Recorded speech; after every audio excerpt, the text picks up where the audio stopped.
Wildcats football. And now, Baker High Wildcats football.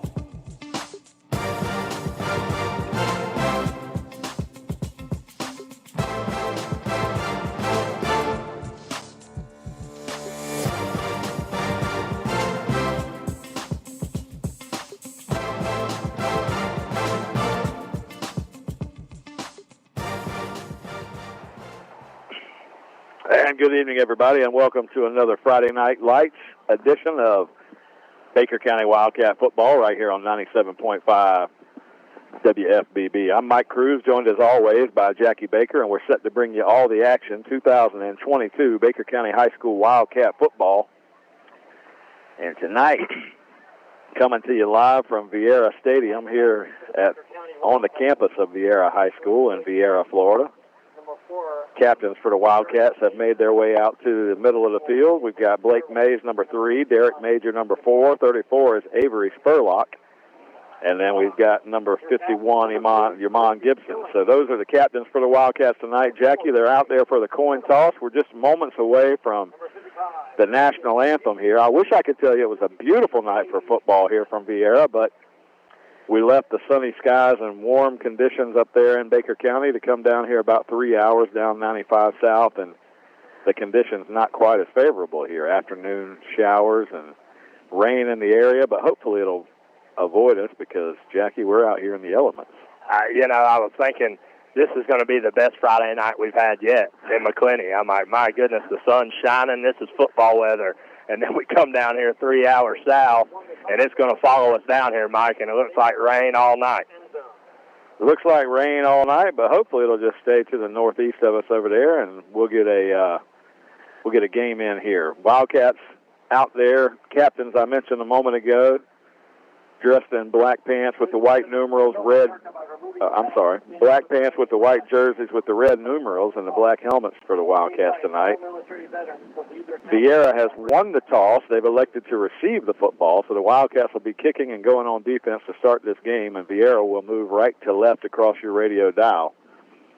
We're going to come back and set this game up for you and set the season up for you and our schedule and all that other stuff that we normally do on Friday nights, but we're going to do so after the national anthem, which is going to take place here in just a moment. So we'll take about a 3-minute break, and we'll be back. You're listening to Wildcat Football right here on 97.5 WFBB. You're listening to Wildcat Football on 97.5 FM WFBB. This radio station is a ministry of Glen Baptist Church in Glen, St. Mary, Florida. We're blessed to air Baker County Wildcat Football live each week, and it's our hope that you enjoy the program. We know that life is busy, work, school, football, running errands around, but in the midst of the busyness, we all need a church home that brings the stability upon which you can build your life. If you're looking for a church home where you can grow in Christ and community, we would love to invite you to worship with us every Sunday morning at 10:30 a.m. Check us out on our website at glenbaptist.org or on Facebook, where you can access church info and content and even watch worship services. At Glen, you get dynamic music, gospel-centered expository preaching, and a wonderful faith community. Come grow with us. Have you ever thought about cleaning out your garage or wonder what you need to do with all those aluminum cans or scrap metal you've got laying around in the backyard? Well, look no further. You just need to load it up and head to American Recycling. Tim Hughes owns and operates American Recycling on Woodlawn Road in McClenny, Florida. They're open Monday through Friday, 9 a.m. to 5 p.m., and on the second and fourth Saturdays of every month from 9 a.m. to noon. Stop by and see Tim and maybe even cash in on that stuff you've got laying around. Tim and American Recycling say, go Wildcat.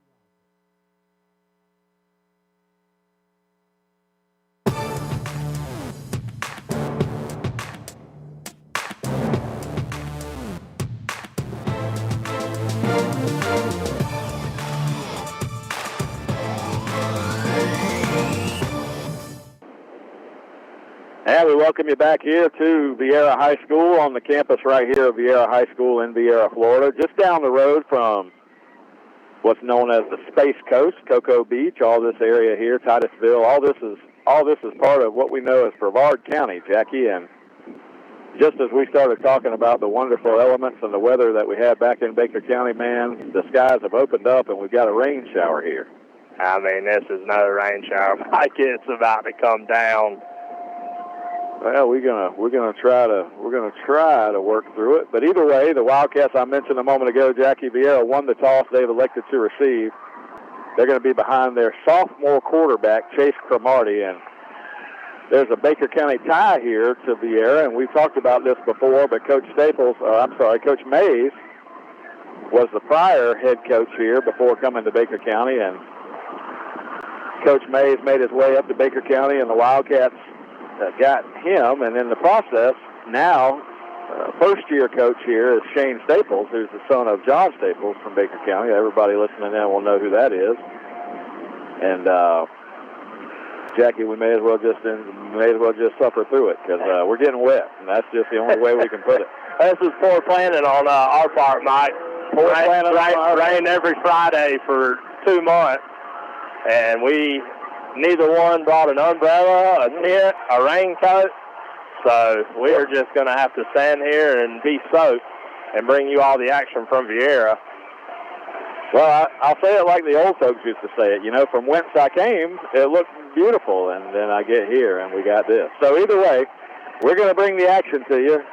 We always say, like the U.S. Postal Service, rain, sleet, or snow, we'll be right here. So we don't usually have to worry about the sleet or the snow, but we do have rain tonight. Wildcats are going to go out there behind Blake Mays and kick this one away.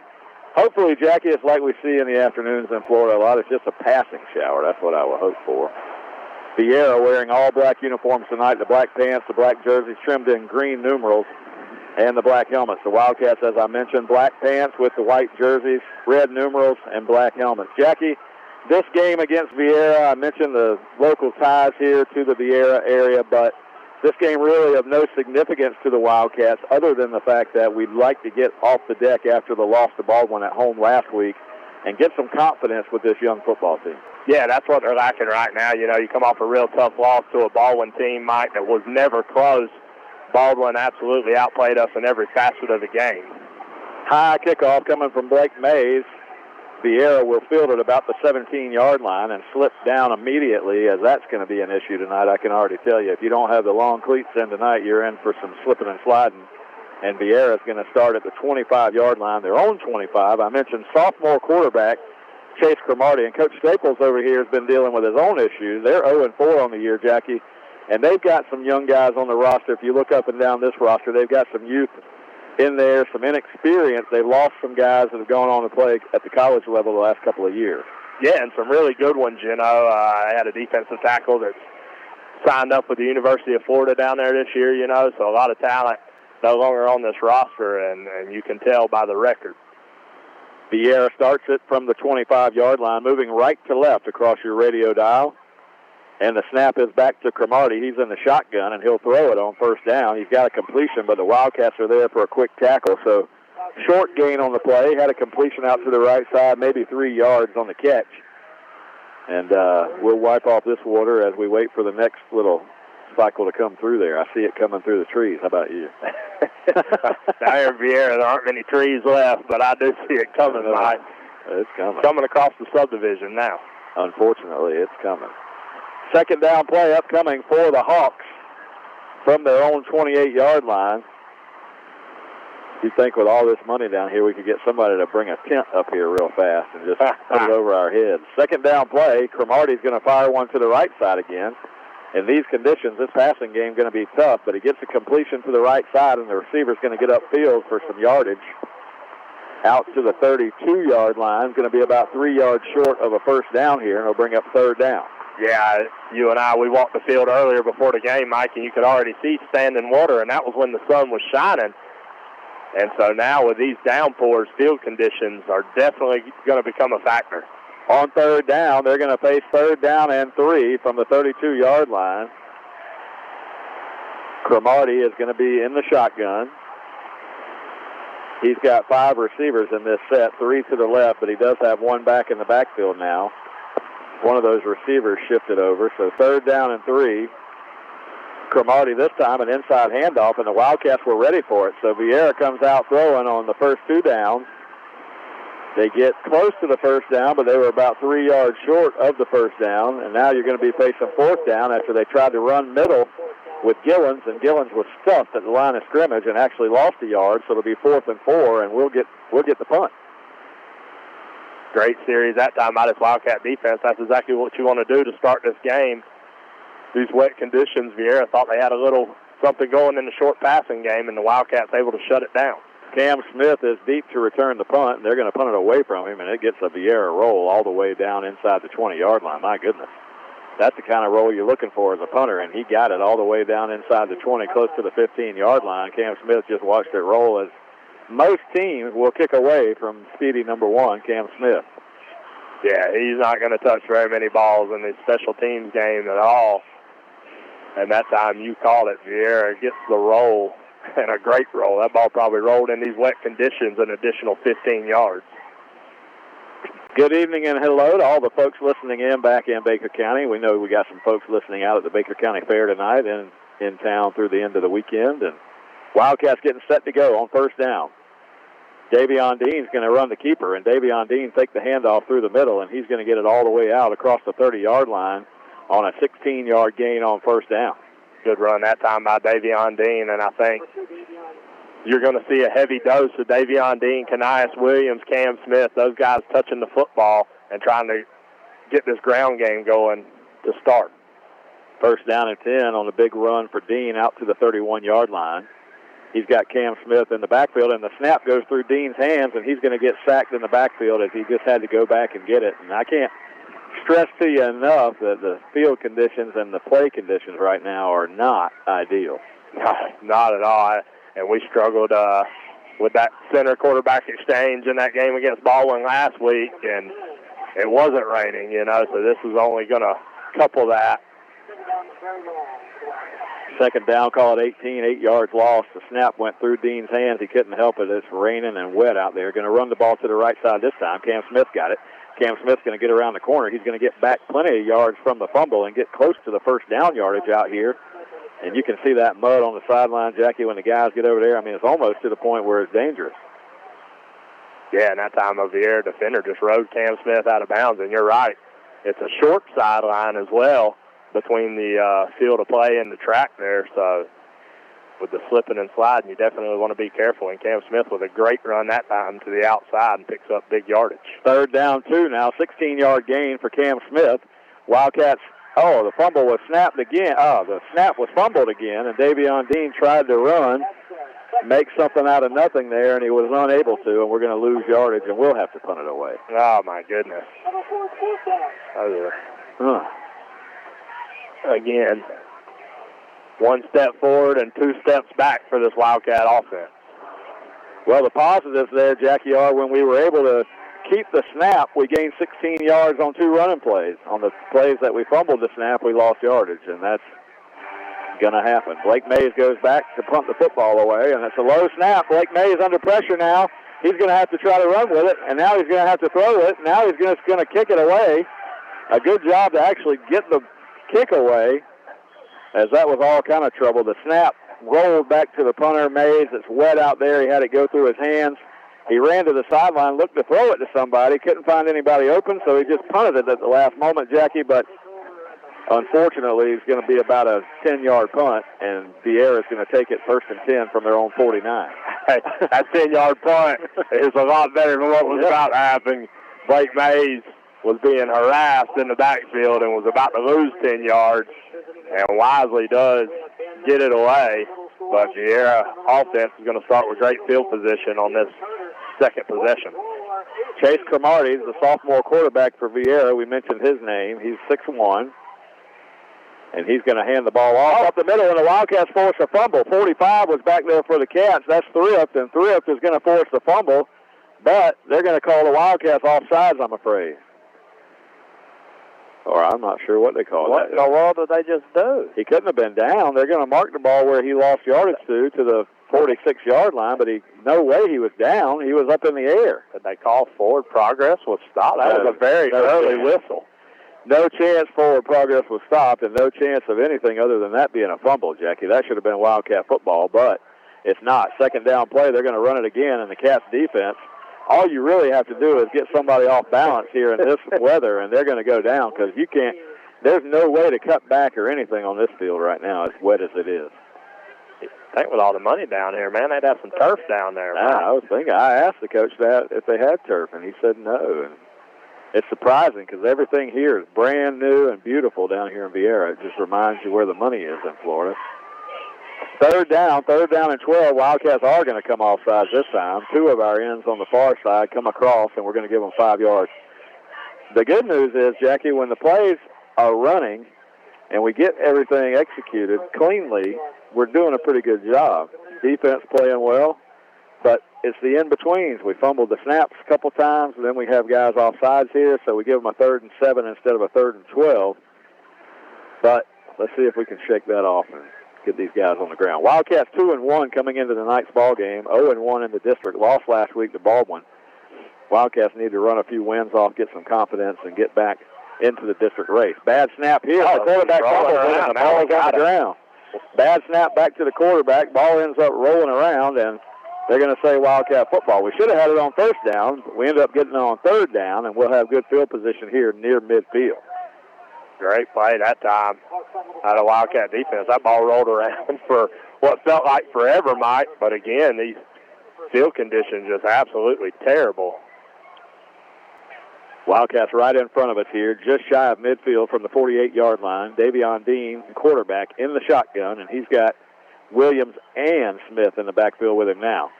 Kanias Williams is going to get the carry, tries to pick his way through there, and there's not any running room at all in the middle of that front as Viera pushes Williams back.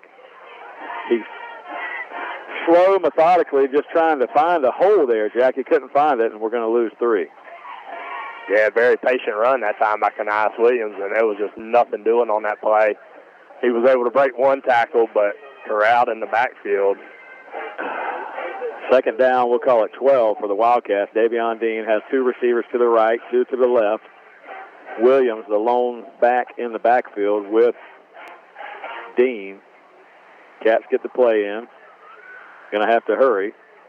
The snap is back, then he dropped it. Now he's going to fire one deep down the field. This is a wounded duck that's going to get intercepted at the 25-yard line. That pass had no chance.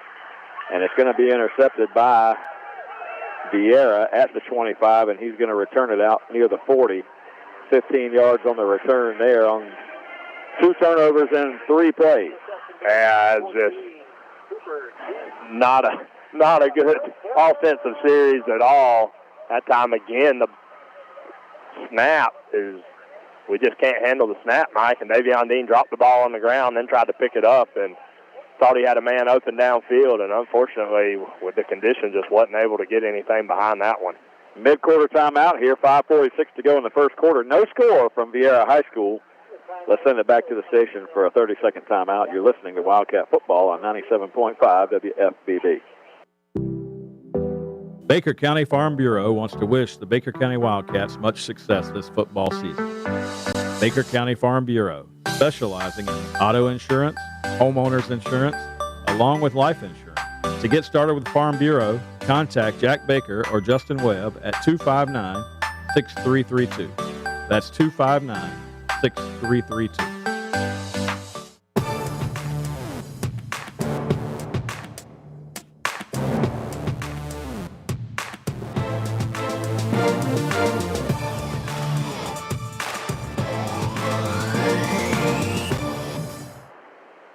First down for Viera after the turnover. They changed the quarterback here, and they're going to run number 5 out there. I've got to pull my roster out of our briefcase here. We had to close everything up because of the rain, but they ran kind of a Wildcat formation. They must have watched some film from last week.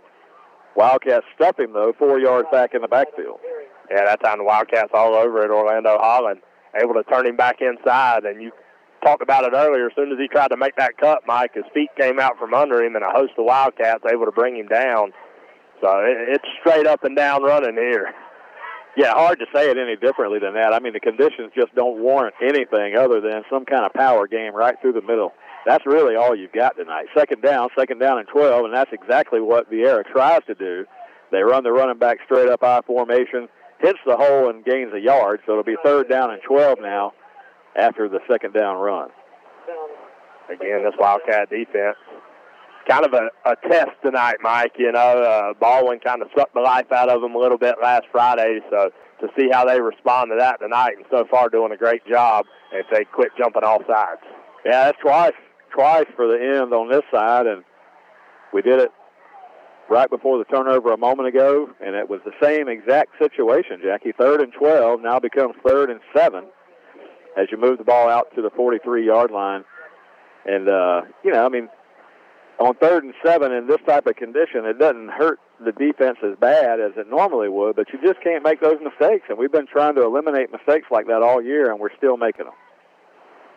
Still making them. 2 in a row. I mean. Yeah, on 3rd down, you know. The money's down. You got to stay put, stay in your lane. 3rd down, call it 7. They send a man in motion here. Quarterback in the shotgun, that's Cromartie. Cromartie rolls to his right, fires one in the middle. It's going to be incomplete. Threw it behind his intended receiver there, and it'll be incomplete, and they'll have to punt it away. So 4th down, punt coming up, and Cam Smith's going to go back to return for the Cats. And these type of conditions, definitely field conditions and everything favor the team that can get good field position. Yeah, for sure. Referee about took a tumble there, too. Wildcats need to turn this field position around as they have the ball near midfield here. So the last time the punter got a great roll. Let's see what happens this time. We almost block it. Orlando Holland came off the left end and had a chance at a block, but he gets a great roll again. This punter's got some English on the football, and it gets some great roll, and we're going to be down inside the 15 again. So 2 straight punts by Viera gives the Wildcats difficult field position. But, Jackie, if we can handle the snap, we might be able to move the football. Yeah, Cam Smith had a great run to the outside earlier. Davion Dean, a good job running in between the tackles. So far, we're able to move the ball on the ground when everything goes right. 3:57 to go, first quarter. No score here. Wildcats' 3rd possession with the football. We punted on the first possession. Had an interception on possession number 2. Let's see what happens on possession number 3. Going to get Blake Mays in at quarterback now. Number 3, Mays in there at quarterback. Wildcats will split 2 receivers to the left, 2 to the right. Now Cam Smith goes in motion, going to give the ball to Kanias Williams, and Kanias Williams tries to cut back.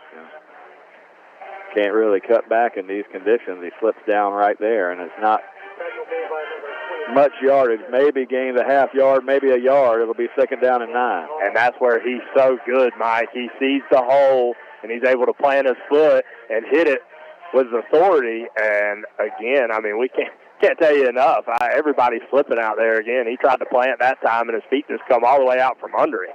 2nd down, call it 9. Mays in there at quarterback now. 2 receivers right, 2 to the left. Mays going to keep it himself, and he runs to the right, looking for the first down marker, and he's going to get it. And he's going to run it ahead out across the 25 near the 30-yard line.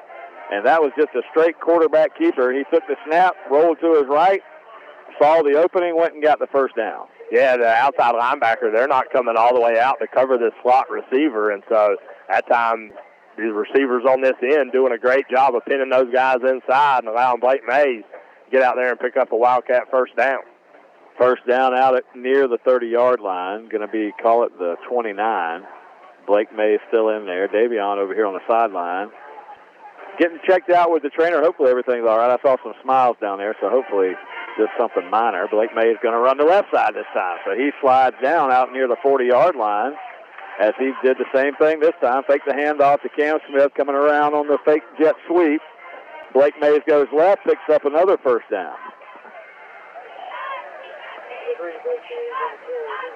He slid that time. He slid for an additional 10 yards. But yeah, they're going to mark it where he starts that slide. From the 40-yard line, Cats now with another first down. Mays calls for the football. He almost fumbled it.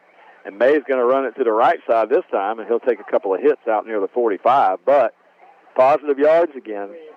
But you can see every time that snap comes back to the quarterback, it's precarious because, I mean, it's just so wet. 2nd down and 7. Yeah, even Blake Mays that time mishandled the snap. Looked like they were trying to get a jet sweep off to Silas Roden, but a bobble snap just throws all that out the window, Mike. 2nd down, 7. Now, Mays stays in there. He's got Cam Smith in the backfield with him. 2 receivers left, 2 to the right. Wildcats trying to keep this drive alive. Mays Gives it off to Cam Smith, and he's got a hole. He broke it. 50, 45, 40, 35, 30. Say goodnight, Cam Smith, to the end zone. 10-5, touchdown Wildcats, and just like that, the Cats had picked up first downs here, 3 first downs in a row, and then Cam Smith breaks one. We're going to call that a 55-yard Cam Smith touchdown. And just like that, Cam Smith, he's touched the ball twice tonight, Mike, and I think the first time he picked up 16, and that time he goes for 50. So Cam Smith doing what Cam Smith does. What would Larry Birkin say about that? He'd say, come on, Cam, all the way down here from Viera. Touchdowns this year, sponsored by Birkin Chevrolet, as always, and Larry Birkins would say, come on. And nice run. Cam Smith goes off the left edge, and, we kind of lulled him to sleep with the quarterback keeper 3 times in a row. Come back with Cam to the left, and that speed was a lot different than Blake Mays running the football right and left. And nothing against Blake Mays' speed. He picked up good yardage, but when Cam Smith got the football, it's another level. Absolutely, yeah. Blake Mays is very efficient back there at quarterback. He makes the right reads. He does the right thing. And listen, if I'm the quarterback of this team, I'm asking how many times can I hand Cam Smith the football? Because you never know when he's going to break one. Yeah, you really never know. I'm seeing if I can get to some dry towels here, Jackie, and see if we can get back to our equipment here, because we need to get to this, what do you call those things? Rosters. We need to be able to get to the roster. But my goodness, we took a lot of water on earlier, Jackie. It took a lot. We're going to have to. You got any of that? Did you bring a coffee can? Maybe we can bail some of this water out of the boat here, because we took some on. Sinking ship. Blake Mays did add the extra point a moment ago, so the Wildcats are ahead 7-0 with 1:30 to go in the first half. The return man, he's going to get loose up the sideline, and he's going to be a muddy mess when he goes home. My goodness, did you see that? His mom is not going to be happy about having to clean that uniform. That was something else. Jackie, you got to send the picture, maybe put it on Facebook so people can see what the sideline is that we're looking at down here, because I'm telling you, that is one mess. Imagine soggy bottom mud pit and next to a football field is what we're looking at here. That's about right. First down, though, a good return by the return man there for Viera. When I get to this roster I've got here, I can start giving you some names again, but he gets it out near the 40-yard line. That's where they'll start first down and 10. He must have went out of bounds way before he took that 20-yard slide in the mud. Face first. First down and 10, Cromartie, the quarterback. Wildcats creep up to the line of scrimmage. They don't go offsides, thank goodness. First down play in the shotgun. Cromartie takes it. He's rolling to his right. Cromartie's going to get hit right there. Good hit by the Wildcats up front. That was Orlando Holland came and got him and stops him after a 1-yard gain. Oh, man, Orlando Holland just upends Cromartie that time. Yeah, no doubt about it.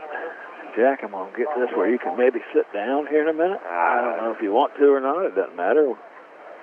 I think the wet seat's probably the least of our worries right now. I'm thinking on the ride home, I might be able to just, well, we'll talk about that later. Second down and 9, Cromartie in the shotgun here. From the 41-yard line. Cats on top 7-0. They're going to run the Wildcat left this time, and the Wildcat defense sends 4 guys back there to hit him, and he's going nowhere, going to lose 3 yards. Great job that time. Seth Chestnut, one of those sophomores we talk about a lot on that defensive side of the football. He and Orlando Holland wreaking havoc that time, not letting anything around that left side. This official on this side just doesn't like us. I mean, the spot on these things is ridiculous. That's bad. I mean, he was stopped back at the 38-yard line. They mark it up to the 40, so really 2 yards right there, but it's 3rd and 10 instead of 3rd and 12. Cromartie in the shotgun here. Cromartie's going to take it, looks downfield to fire one. He's got a man on the far sideline, but incomplete. He overthrew everybody here. He tried to float it up there to the receiver, led him a little bit too far out of bounds. I think if he caught it, Jackie, he would have been out of bounds. He didn't catch it, so it's 4th down. They'll punt it again. Coach Rock Roden over there on the sideline, he looked like he wanted to pick that one off, Mike. He did that a few times. He had a nice little back pedal into the route there. Glad to have him back helping this Wildcat football team. Viera's already punted this thing a couple times tonight, getting ready to punt one away again. left-footed punter for Viera. Cam Smith's going to try to sneak over to the sideline where he's been kicking it away from him. Orlando's got this one. Orlando Holland got back there. The Wildcats pick it up, and the Wildcats are going to have it inside the 20-yard line. The last punt, Orlando Holland was close. This time he gets back there, blocks the punt, and Derek Major picks it up for the Wildcats, and we'll have a first down inside the 20-yard line. What a great play that time by Orlando Holland. It wasn't even close, Mike. That was a no-doubter. You called it. I thought he was going to get to the last one, and this one he made sure of it as he just completely covered that football up, and Derek Major's able to scoop it. Into the first quarter, Cats with the football in the red zone when we come back, and the Cats have a 7-0 lead. So we'll send it back to John Meadows back at the studios for a 1-minute timeout. You're listening to Wildcat Football on WFBB. Hi, this is Larry Birkins of Birkins Chevrolet in McClenny. It is truly an honor to help make these Wildcat radio broadcasts possible. Birkins Chevrolet with sales and service 6 days a week. Cars, trucks, SUVs, certified used cars. We help customers establish or reestablish credit. Thank you, Wildcat fans. From Larry Birkins at Birkins Chevrolet, US 90 in the heart of McClenny.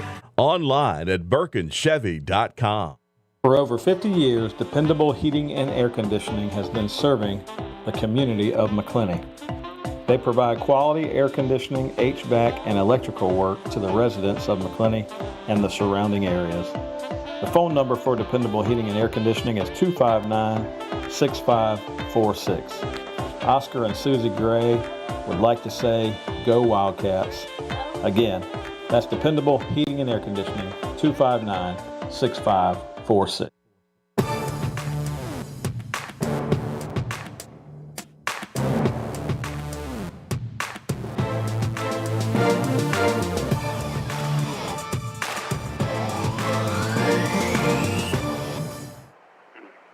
Mike Cruz, Jackie Baker back here at Viera High School down in Viera, Florida.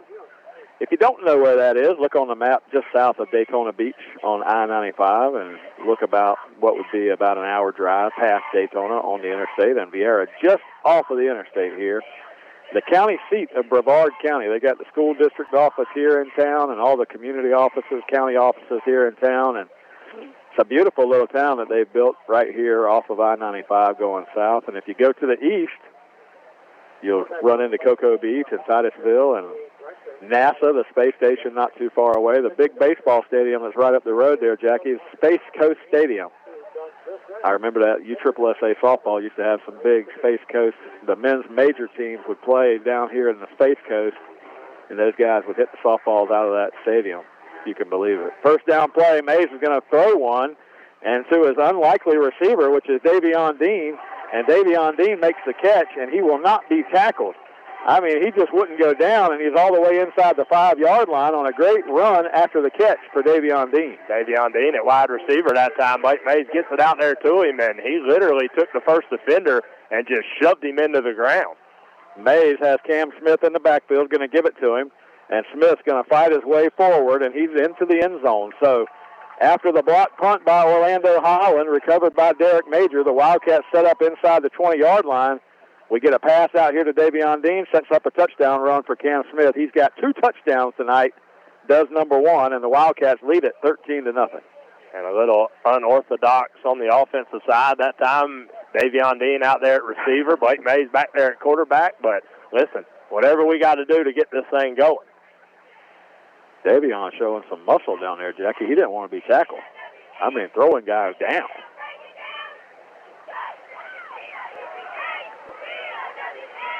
Sophomore quarterback of this football team also plays safety. Now we can add wide receiver to the ledger. And Holder on these place kicks. Dean back there to hold for Blake Mays. 11:35 to go in the first half.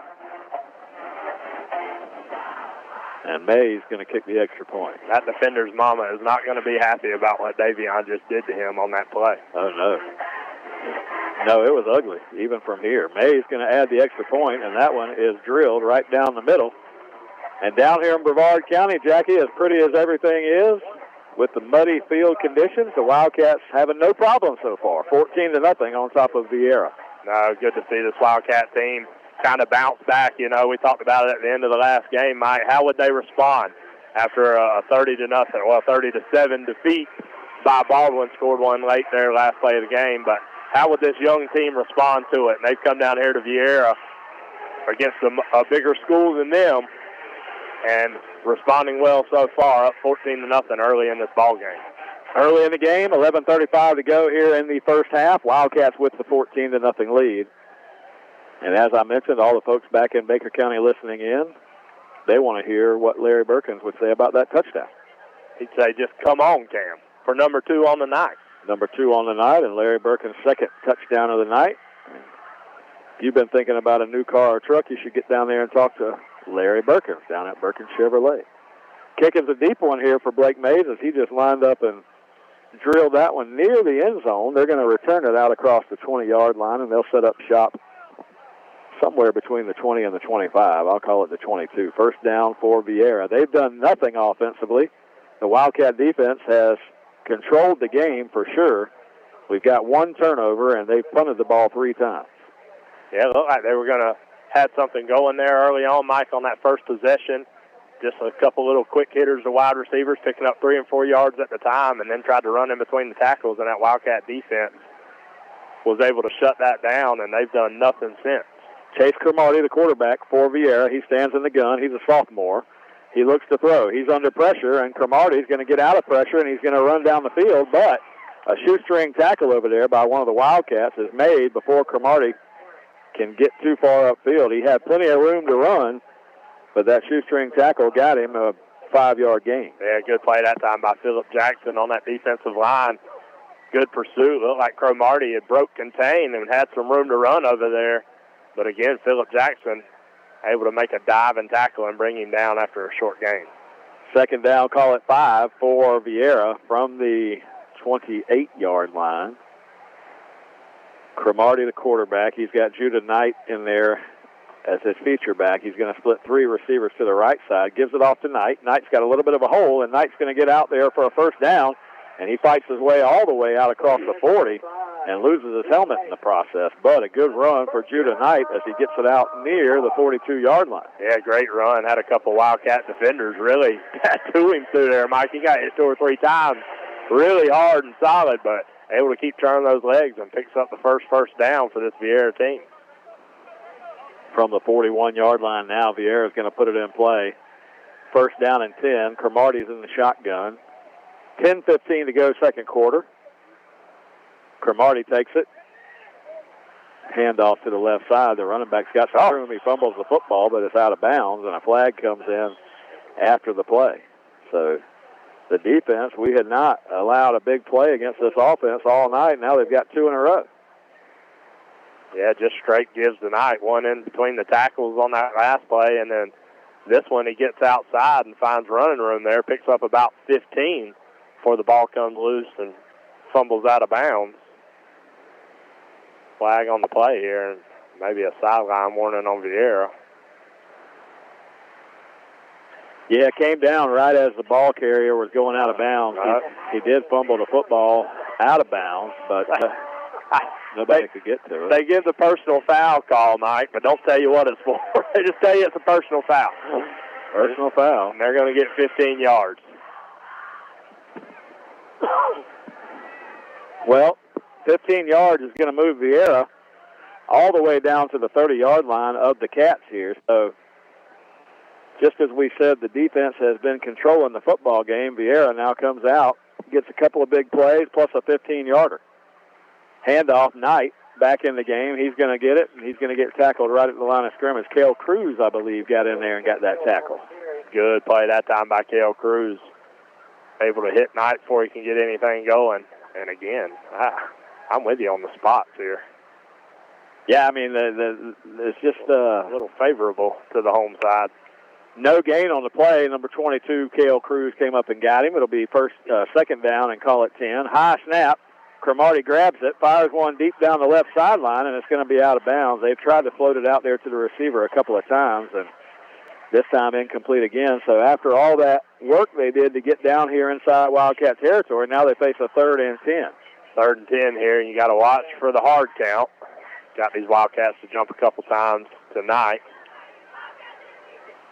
Talk about Cale Cruz, Jackie. I see his grandpa every day. He told me he'd be listening tonight. Phil Cruz, Phil works as the crossing guard down there at my local school where I take my son every morning, and we have to check in and be validated by Mr. Phil every morning before we can go into school.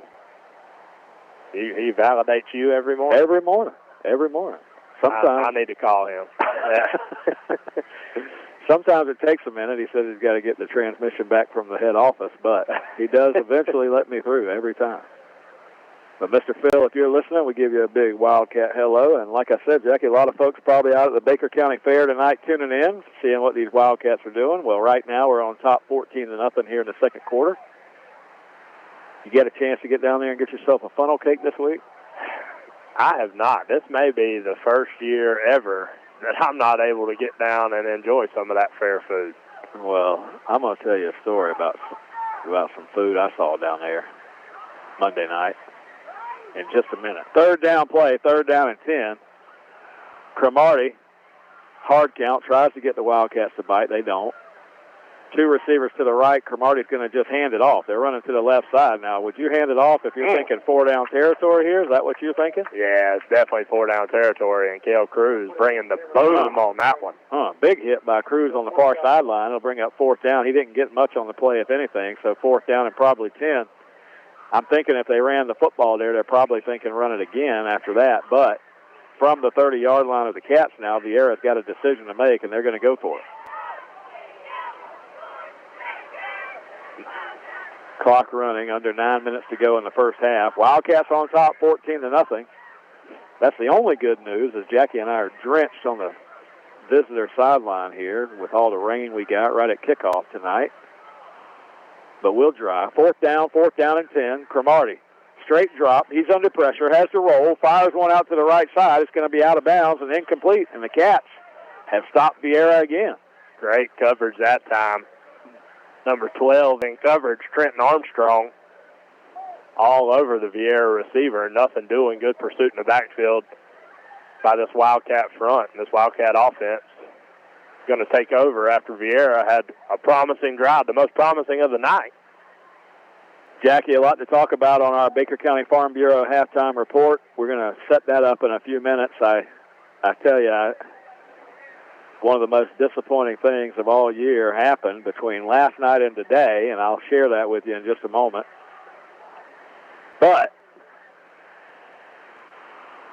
And it had to do with the halftime report, so nothing crazy, but I'll share that with you in just a moment. 1st down carry, the Wildcats fake it out there, and Blake Mays is going to run it and try to reverse his field here. Mays makes a good cut, and something you really can't do on this field. He does it, and he gets outside, and Blake Mays is going to pick up a 1st down and more here out across the 40-yard line. So nice running by Blake Mays. He faked the handoff to Cam Smith back there, Jackie. Looked like he might pick up 3 or 4 and just went the other way. Yeah, good job that time by Blake Mays again. Just making the right reads, Mike. 13 yards on the carry by Blake Mays. Sets up a 1st and 10 from the Wildcat 43. Mays fumbles the snap, and the Wildcats are just going to fall on it. Oh, my goodness. Kanias Williams just had to jump down and grab the football there. That's about the 4th time that we've fumbled the snap. And it's not, trust me, last week if it happened back at home, I would say it's the quarterback's fault. Tonight, no way. It's all about the conditions here tonight. Yeah, that's 2 quarterbacks tonight, Davion and Blake, both struggling to get their hands on the snap. 2nd down, now 15 after the loss on the play. Blake Mays goes to the shotgun. Looked like the Viera guy came off sides there. We had it on the hard count, no flag. Oh, man.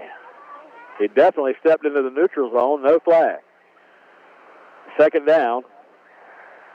Mays getting set for the play call. He's in the shotgun. Clock running.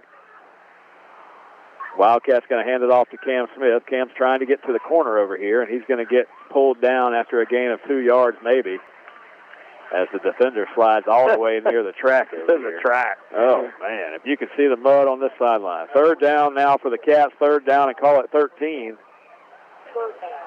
That fumble snap is costly. I tell you, and every time we fumbled the snap tonight, it's been costly. We had to punt the first 2 times because of that. And this one moved us back 5 yards after we had a good 1st down out to the 43. So now we sit here, 3rd down and 13. May's going to throw the football. Looks underneath, and he gets a catch made in there by Silas Roden, but a tackle made right where he caught it, so it's going to be 4th down. We'll have to go back and punt this one away. Ahead 14-0 here in the second quarter. Oh, I saw it too, Mike. The middle linebacker was not fooled on that one, and he was just waiting on Silas Roden coming across the field for that screen. And again, that used to be one of our great plays, Mike. We could run that screen to perfection, and we have not been able to do that this season. This time, Mays gets a good punt off. Going to take a wildcat roll inside the 20-yard line. Good punt for Blake Mays as he got it high in the air. Good snap back to him that time. He handled it efficiently. Maybe that was the one dry football they had in the bag. Saving it. Saving it for the punt. Kick goes all the way down to the 19-yard line. That's where Viera is going to put it in play. 1st down and 10 from there. Jackie, I mentioned the Baker County Farm Bureau halftime report coming up in just a few moments.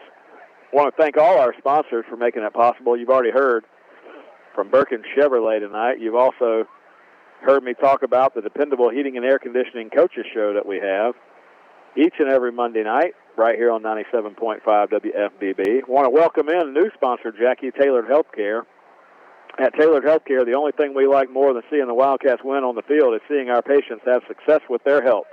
At Tailored Healthcare, we offer a unique, individualized model of primary care that's tailored to each person's needs and circumstances. We offer traditional insurance, and they do other things such as weight loss and hormone replacement. We're now accepting new patients. Give us a call at 259-5929. That's 259-5929 to schedule an appointment with Tailored Healthcare. 1st down play, Viera is going to pass one to the right side, and he's going to try to work his way upfield behind his blockers and pick up about 4 yards, maybe 3. Yeah, good play that time. I thought the Wildcats had it snuffed out. The wide receiver for Viera able to make one cut there, so nothing doing though. 2 yards. Jackie, I mentioned Tailored Healthcare. He joins our other sponsors, Dual State Real Estate, Sabrina Thrift, and American Recycling, my man Tim Hughes, and the other guys that I've mentioned already. And we thank all those folks for being loyal sponsors of this Wildcat football radio broadcast that Glen Baptist Church uses their outreach service radio station as a ministry. You heard Pastor Chaz Rowland during the break a few moments ago talk about that. And we appreciate all the folks at Glen Baptist for making that possible. John Meadows, who joins us here in the booth from the church every Friday night. If anybody's ever just looking for something to do on a Friday night, you should just go down there to the coop and buy some chicken wings and take them over there to John Meadows and thank him for keeping us on the air every Friday night. 3rd down, call it 7. Cromartie in the shotgun. He's going to take the snap. They're going to hand the football off. Running back's going to move ahead, but he's not going to get near the 30-yard line, I don't think. He's going to be about 4 yards short. Going to be short, and Viera's going to have to make a decision here. Looks like they're going to send the punt team in again. That team's getting a lot of work, but the last time they were out there, Orlando Holland got a big block. I'd take another one of those. Yeah, you talk about Sabrina Thrift, Dual State Real Estate. Her son, Tucker Thrift, down there at his outside linebacker spot, making some big plays tonight on this defense. Tucker Thrift did. He forced a fumble earlier that we would have caught, but guess what? They said no fumble for some reason. Left-footed punter is going to kick one straight down the middle of the field here, but to the other side of the field from where Cam Smith's standing, and they'll go down it near the 45-yard line. That's where the Wildcats will start at 1st down and 10 going the other way. 4:06 to go in the first half. Jackie, I said something about being disappointed. Our halftime show tonight, let me tell you something. Our halftime show tonight was all set up to be nothing but Cooper Hodges. I'm telling you. Cooper and I got together last night, Jackie. We did a 14-minute interview, and somewhere between the system and getting it hooked up at the radio station, we had a corrupt file, and we lost the entire interview. And my man Cooper Hodges up there at App State, I'm going to talk about him at halftime and tell you some of the things that he said in that interview, because I had a great talk with him last night. And I tell you, he's a senior up there at App State this year in Boone, North Carolina. He's making the Wildcat fans proud.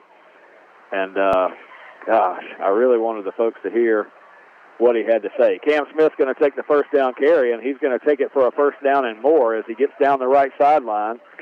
But I'll fill you in on the rest of that story in a few minutes, Jackie, when we get to the halftime report. Then we've got some college football to talk about. You're going to give us a Baker County youth football update, and I'm going to give you a Major League Baseball playoff standings update as the Phillies took one from the Braves last night. I don't know if you knew that or not. Don't know if you knew that or not. No, I didn't. First down play as Blake Mays is going to keep it himself, run to the right side, and he learned what it's like to slip down on that wet condition as he got some positive yards, but as he got to the corner, fell down over there. 2-yard gain, second down and 8. And our referee on this side, he's having a good talk with the ball boy down there. I think this guy on this side's lost. I mean, he's had a hard time tonight. Second down and 7. Blake Mays in the shotgun, going to take the snap. Kanias Williams got it. Kanias is going to pound his way down there inside the 35-yard line and maybe inside the 30. Going to be close.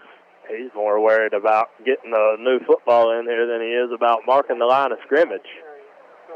Yeah, they haven't had the down marker right all night long. I'll tell you that. It stayed on first down for the past hour. It never moves. It just stays on first down. He's no battle. Oh, look at there. He's going to change it. He must have heard. Yeah, he heard us.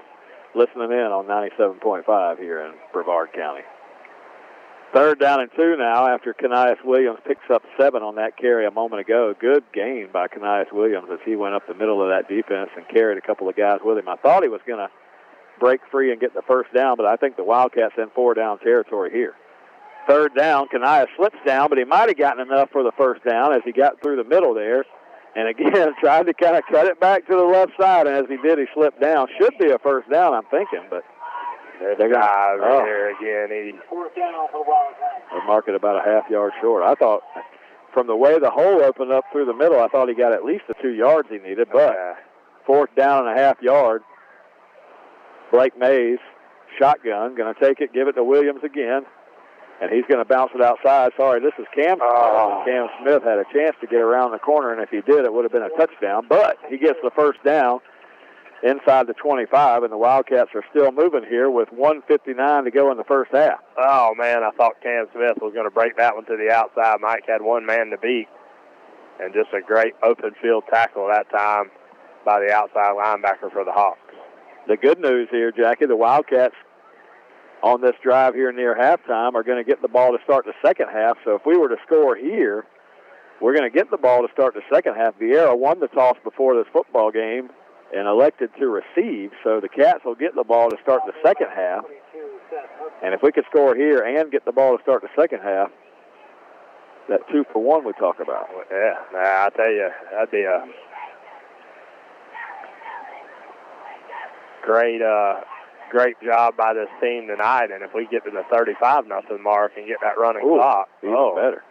Take me home. Oh, my goodness. And we're going to get a flag down before the play. And we're going to have to start using some of these timeouts we've got, but Viera is going to use one here late in the snap count. We were facing a second down and 7. Jackie, let me tell you, I had a chance to catch up with Cooper Hodges. If you don't know that name, Cooper Hodges, well, you probably haven't been paying attention to Wildcat football in a while. But Cooper and I talked last night. Cooper is a senior up at App State. He plays right tackle on that team, number 70, if you get a chance to watch them tomorrow. But last 2 weeks, Jackie, they've been involved in some of the biggest games you can imagine, and you'll see those highlights. You know, they went out to Kyle Field out in Texas A&M, College Station out there, and beat the Aggies, who were ranked in the top 5. They got a 17-14 win out there. Then last week they faced Troy, and Troy came to App State. They had college game day there and everything else, and it took a Hail Mary, but App State pulled it out in the end, and you probably saw that Hail Mary, didn't you? Oh, yeah. I mean, amazing. And I just talked to Cooper last night. We had about a 15-minute interview, and we talked about, you know, what he's experienced and the decision that went into him going to Appalachian State and him, you know, the support that he has for this Wildcat football team and everything else. I'll share a little bit of that with you at halftime, and I extend my apologies to Cooper for whatever happened to our recording because it's lost. Second down and 7. Wildcat's going to hand it off. No, Blake Mays takes the handoff, and he's got a big hole up the middle. Blake Mays looking for the end zone. He's inside the 10, inside the 5, and Mays was hit right there. Looked like he might go all the way to the end zone, but stopped just short. And the Cats now, with a minute to go exactly, are going to face first and goal inside the 5-yard line. Mays gives it to Kanias Williams, and Kanias Williams uses that strength, and he's going to bull his way into the end zone from 4 yards out. And now the Cats have 2 touchdowns from Cam Smith and 1 for Kanias Williams, and they take a 20-0 lead here. Yeah, what a great job by that offensive line. I hear you, Larry. Come on, Kanias Williams. Larry Birkins in the come on down. Have you had a chance to drive by Birkins Chevrolet lately and look at some of those new? Man, I try not to, Mike. It gives me the fever. I used to live on that end of town, and I couldn't help but drive by there every day, but gosh, the last time I rode, there was a couple really nice Chevrolet 4-wheel drive trucks.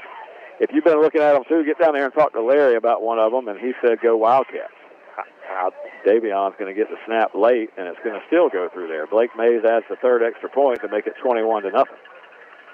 I'm going to tell you this, if you want one from down there, one of those 4x4s, you better get it when you see it, because by the next day, it'll be gone. Yeah, there's a lot. I don't know when the last time you drove through McClenny is, but that's pretty much what you see on the road. Big Chevrolet trucks. Just 1 or 2. I just wish some of those guys with the loud mufflers would just, back off just a little bit. Scares me sometimes. I'd be standing down there by the coop at the ice machine. Jeremy Walker and those guys, they keep that Wildcat ice machine going down there. And I go down there to get some ice, and somebody rattles off some of those, dual exhaust pipes, and I have to turn around and catch my breath from being scared, Jackie. You ever had that happen? Yeah. And then I look at them and get mad. Like, why'd you do that? Blake May is going to kick one down the middle of the field, and Viera is going to try to return it out here. Wildcats cover him up around the 20, maybe the 22-yard line over there. Viera marching band coming over to this side, getting ready for the halftime performance. It's been all Wildcats here tonight, 21-0. And like I said, we're going to get the ball to start the second half. So the Wildcats in business here so far. 2 Cam Smith touchdowns, 1 Kanias Williams touchdown. And this Cat defense has stopped Viera on every possession. They've got 1 turnover, and then on the rest of them, we forced them to punt.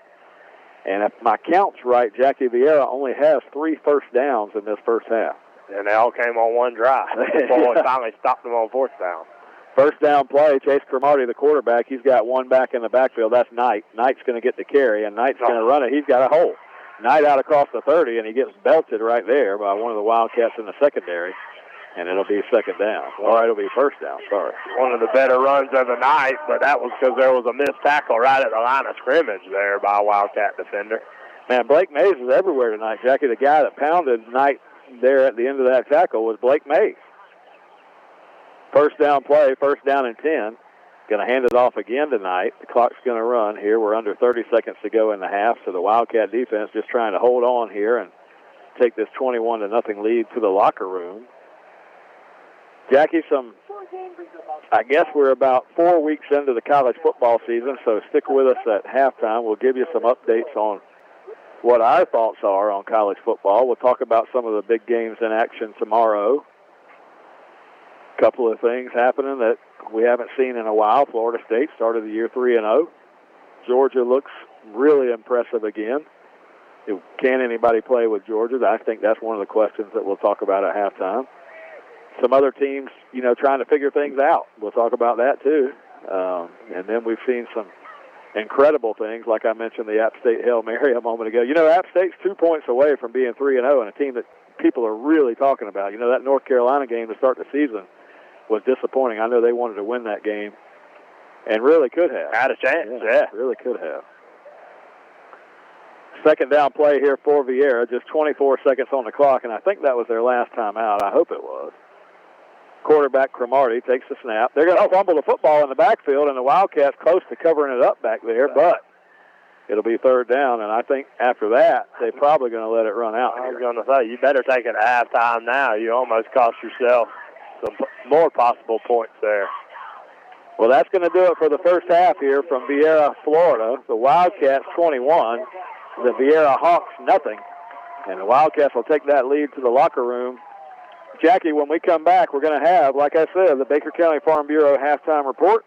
We'll give you lots of information about college football. We'll talk about youth football. We'll talk about this Wildcat schedule coming up over the next couple of weeks. We've got homecoming in Baker County next week. We'll talk about that and more. You're listening to Wildcat Football here. John, we're going to take about a 5-minute break, and we'll be back with more Wildcat Football here on WFBB. You're listening to Wildcat Football on 97.5 FM WFBB. This radio station is a ministry of Glen Baptist Church in Glen, St. Mary, Florida. We're blessed to air Baker County Wildcat Football live each week, and it's our hope that you enjoy the program.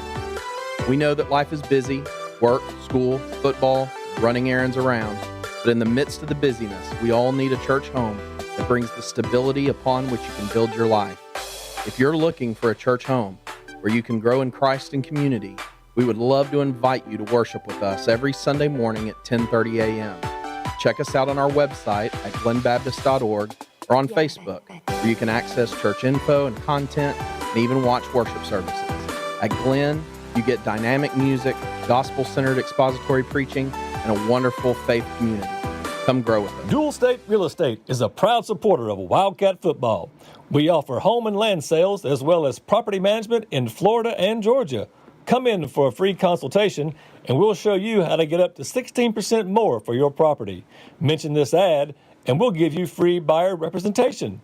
Don't hesitate, call Dual State, owned and operated by Sabrina Thrift. Call us today at 904-397-0263 or check us out at dualstaterealestate.com. We'll give you service you deserve from people you can trust. And at Dual State Real Estate, we are always Wildcat proud. We live in the small towns of North Florida, and we deserve only the finest in health care. We're fortunate to have that right here in McClenny at Ed Frazier Memorial Hospital. Here, we receive personalized treatment options that focus on wellness. It's reassuring to know that our doctors are just as qualified as larger hospitals, and our medical technology is the best available. Ed Frazier Memorial Hospital at Baker County Medical Services. The best part? They treat you like family. Did you know that walking just 10,000 steps a day helps keep you healthy? And it's easy. 20 minutes of grocery shopping is 1,600 steps. Daily housework is 270. Taking a half-hour walk during lunch, around 4,000 steps. You can see how this adds up. 10,000 steps will find you a healthy weight and even reduce your risk of heart disease, diabetes, and stroke. Feeling healthier starts with the first step. A message from the Florida Department of Health. Have you ever thought about cleaning out your garage or wonder what you need to do with all those aluminum cans or scrap metal you've got laying around in the backyard? Well, look no further. You just need to load it up and head to American Recycling. Tim Hughes owns and operates American Recycling on Woodlawn Road in McClenny, Florida. They're open Monday through Friday, 9 a.m. to 5 p.m., and on the second and fourth Saturdays of every month from 9 a.m. to noon. Stop by and see Tim and maybe even cash in on that stuff you've got laying around. Tim and American Recycling say, go Wildcat. Baker County Farm Bureau wants to wish the Baker County Wildcats much success this football season. Baker County Farm Bureau, specializing in auto insurance, homeowners insurance, along with life insurance. To get started with Farm Bureau, contact Jack Baker or Justin Webb at 259-6332. That's 259-6332. Hi, this is Larry Birkins of Birkins Chevrolet in McClenny. It is truly an honor to help make these Wildcat radio broadcasts possible. Birkins Chevrolet with sales and service 6 days a week. Cars, trucks, SUVs, certified used cars. We help customers establish or reestablish credit. Thank you, Wildcat fans. From Larry Birkins at Birkins Chevrolet, US 90 in the heart of McClenny. Online at BirkinsChevy.com. For over 50 years, dependable heating and air conditioning has been serving the community of McClenny. They provide quality air conditioning, HVAC, and electrical work to the residents of McClenny and the surrounding areas. The phone number for dependable heating and air conditioning is 259-6546. Oscar and Susie Gray would like to say, go Wildcats. Again, that's dependable heating and air conditioning, 259-6546. Most of us like to be out in the sun. That's why sunscreen and other safety measures are key to protecting your skin from aging and cancer. The FDA recommends using a sunscreen with an SPF of 15 or higher. Also, look for broad spectrum on the label. That means both harmful ultraviolet A and B rays are blocked. Remember, SPF plus broad spectrum equal healthy fun in the sun. Visit www.fda.gov/sunscreen for more information. A message from the U.S. Food and Drug Administration. Baker County Farm Bureau wants to wish the Baker County Wildcats much success this football season. Baker County Farm Bureau, specializing in auto insurance, homeowners insurance, along with life insurance. To get started with Farm Bureau, contact Jack Baker or Justin Webb at 259-6332. That's 259-6332.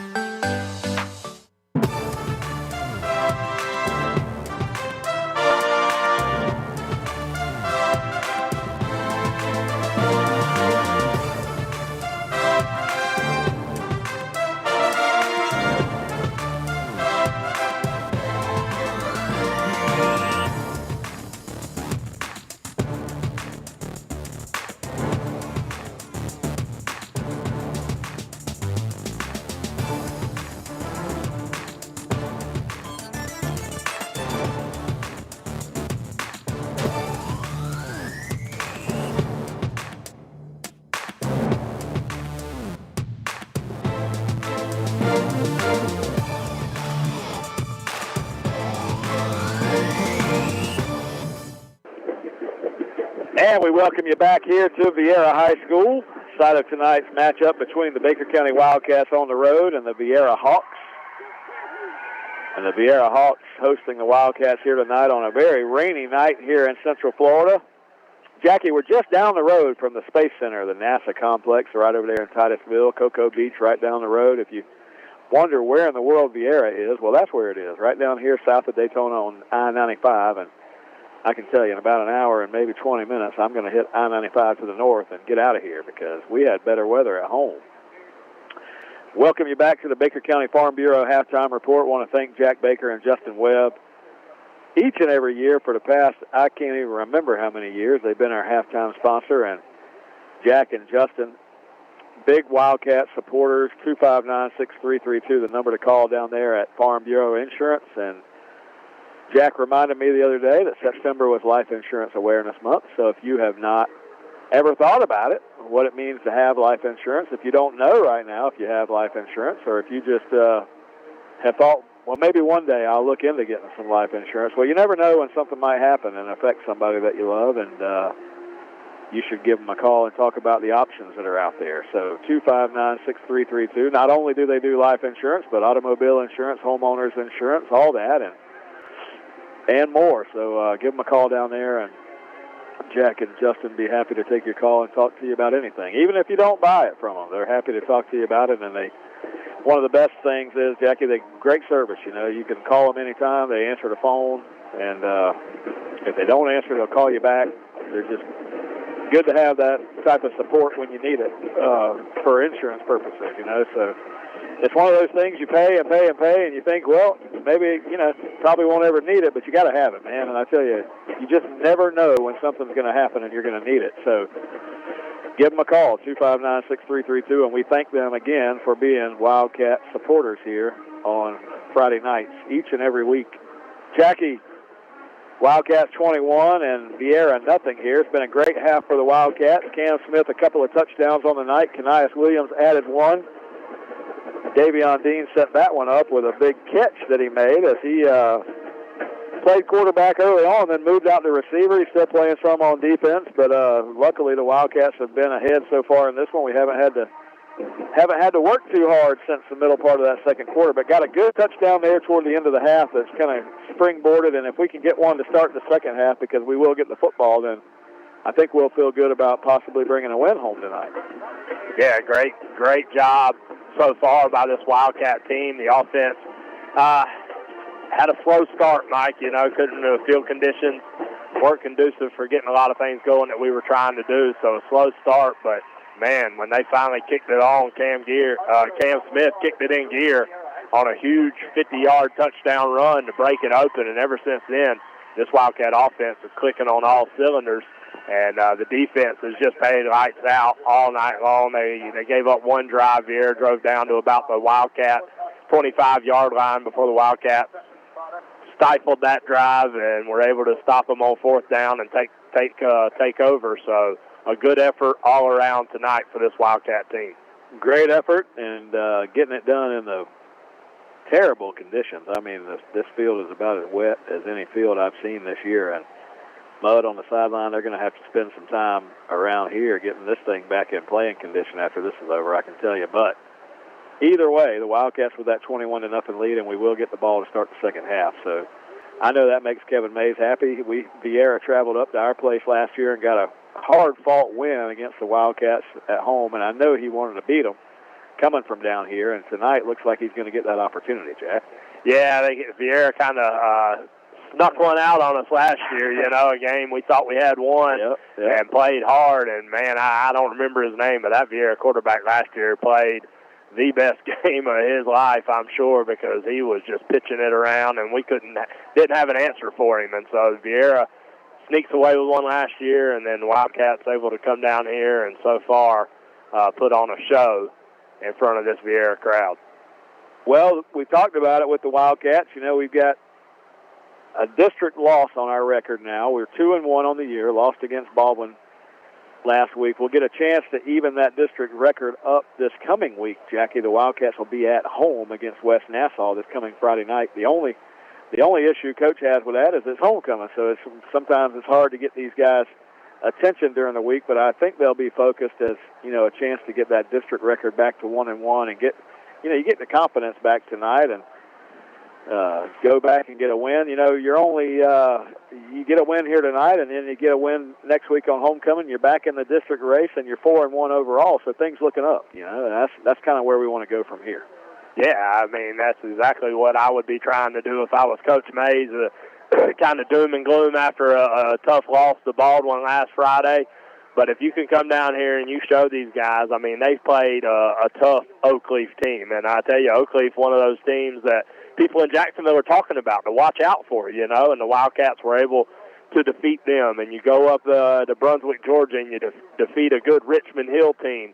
So this Wildcat team has shown the ability to make the plays and do the things they need to do to make a good run in the playoffs, and had a little setback last Friday, but try to get this thing back on track and have another successful season here in Baker County. That's right. 21-0 Cats on top. Jackie, let's transition just for a moment.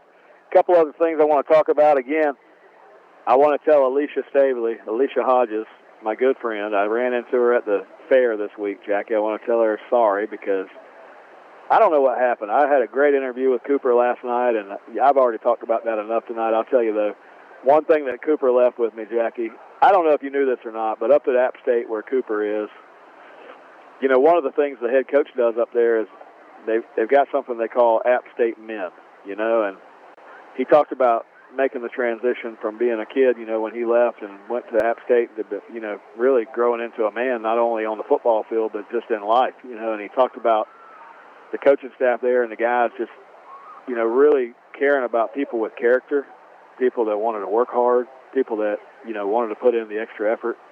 That's what they're about. And when the recruits come in to App State to determine, who's going to sign, who's not going to sign, well, one of the things the coach does there is he talks to the guys that kind of hosted the recruit during that weekend, Jackie, and he asks them, are they App State men? And the players are accountable for that, so they know. We want guys with high character, quality people that are going to work hard. And I just thought the world of that, because in this day and age, you don't see, well, it probably exists more than we know. You just don't hear those stories as much. But what a good story coming from Cooper. And, man, I wish I had that interview to play for you tonight. But we're going to get that, and Cooper's going to join us before the year's over. We've got some Wildcats that are out there playing college football. I just wanted to honor Cooper because it's his last year at App State, and he's done great things. And I know his family is proud, and that App State football team is also doing good things. So it probably doesn't happen a lot, Mike. You and I talk about this every year, that we see some guys down there on this Wildcat team, and we're like, man, why is this guy not getting the college offers? Well, a lot of it is metrics, even as far down as, how big your hands are if you play wide receiver. I mean, these are the things they're looking at. Are you if you're a linebacker, are you 6'2" or 6'3", you know, if you're anything under that. So that's what big name college football is all about. Do you fit the mold of what we're looking for numbers-wise? So for a program to take that approach and take a guy like Cooper Hodges, because let's be honest, Cooper Hodges is not a kid that metric-wise fits the box for these big D1 programs, you know. That's right. But my goodness, I'll never forget. I told Coach Mays this story the other day. I can remember being at the high school when those guys turned in their equipment their senior year, and the crossbar and Cooper Hodges' helmet being bent on his face mask. Yeah. And I mean, that's just from playing unselfish smash mouth football all season long, you know. So, man, what a great player Cooper Hodges was, a better person, and glad that App State, you know, they got a good one there in Cooper. Yeah, and we'll get him on here before the end of the year. And Jackie, one of these weekends before the year ends, I want you to get in the truck with me after one of these Wildcat games, and we're just going to drive up to Boone, and we're going to watch a game, and then we'll come home. But I want to go see that in person before the year's over. So hopefully you can make that commitment, and we'll go. Sign me up. I told Cooper last night, and I don't want to let him down. So, Jackie, college football tomorrow, not a lot of great action if you look up and down the slate, at least on paper. You know, there'll be some games that turn out to be decent games, but on paper, there's not a lot of great games tomorrow. Florida State started off 3-0. Mike Norvell's got them headed in a good direction. I told Kyle Davis this week they're not very far off from being 1-2, but they won those games this year, you know, and Florida State fans will tell you that in the past few years they haven't. You know, they got those big wins when they needed them this year, and they held off some teams. You know, they got that win against Louisville when it looked like Louisville might get the win. They play Boston College tomorrow night at home. I'm expecting that after that, Florida State's going to be 4-0. Maybe. You know, matter of fact, I told Kyle Davis the same thing, Mike. I said, he and his brother Kelly, I was talking to them. I said, the difference in this year and last year is you lose those games last year. Yeah. So Coach Norvell doing a good job of, you know, making this team mentally tougher. Yeah. Finding a way to win those games where they would just kind of lay down and let their opponents just beat the life out of them these last 2 or 3 seasons. So maybe they're figuring it out over there at FSU. Kyle was with our friend Max Starling. He's a good Gator that we know, and when I was with them, and I told them that I hope that they go 10-0 when Florida plays them, just so they can be sad about that loss that's coming. But either way, I'll stop. Florida plays Tennessee tomorrow, Jackie, and it couldn't set up worse for the Gators right now as they took a tough one against Kentucky at home a couple of weeks ago, had to really fight hard last week just to get a win against South Florida, which shouldn't be the case. It was, though, and there's a lot of questions about what's happening down there in Gainesville right now. It's not because the new coach or anything like that, just questions about the team and the players. They've got a top 10 recruiting class coming in next year. Everybody expects they're going to be better. But, you know, Tennessee, some people have got them ranked up there in the top 10 again. These guys with these rankings, though, they're going to learn by the end of the year where these guys really fall. But Tennessee, feeling good. You know, they got the Gators coming in. I think Florida's won 16 of the last 17 or some nonsense against Tennessee. And really, probably these teams are closer matched on paper than what people think. But the way things are playing out right now, everybody expects Tennessee to get the big win. How do you see it playing out? It's all going to depend on how well Anthony Richardson plays. You know, they beat a good Utah team at the beginning of the season, and he played lights out. You know, everybody was just oohing and ahhing about the things he was doing, and then Kentucky laid out the blueprint on how to defeat Anthony Richardson, and it boded well for them. And USF, kind of similar approach there. You shut down 15 and puts the world a hurting. So he's got to come out, he's got to bounce back, and he's got to play very good against a good Tennessee Volunteer team.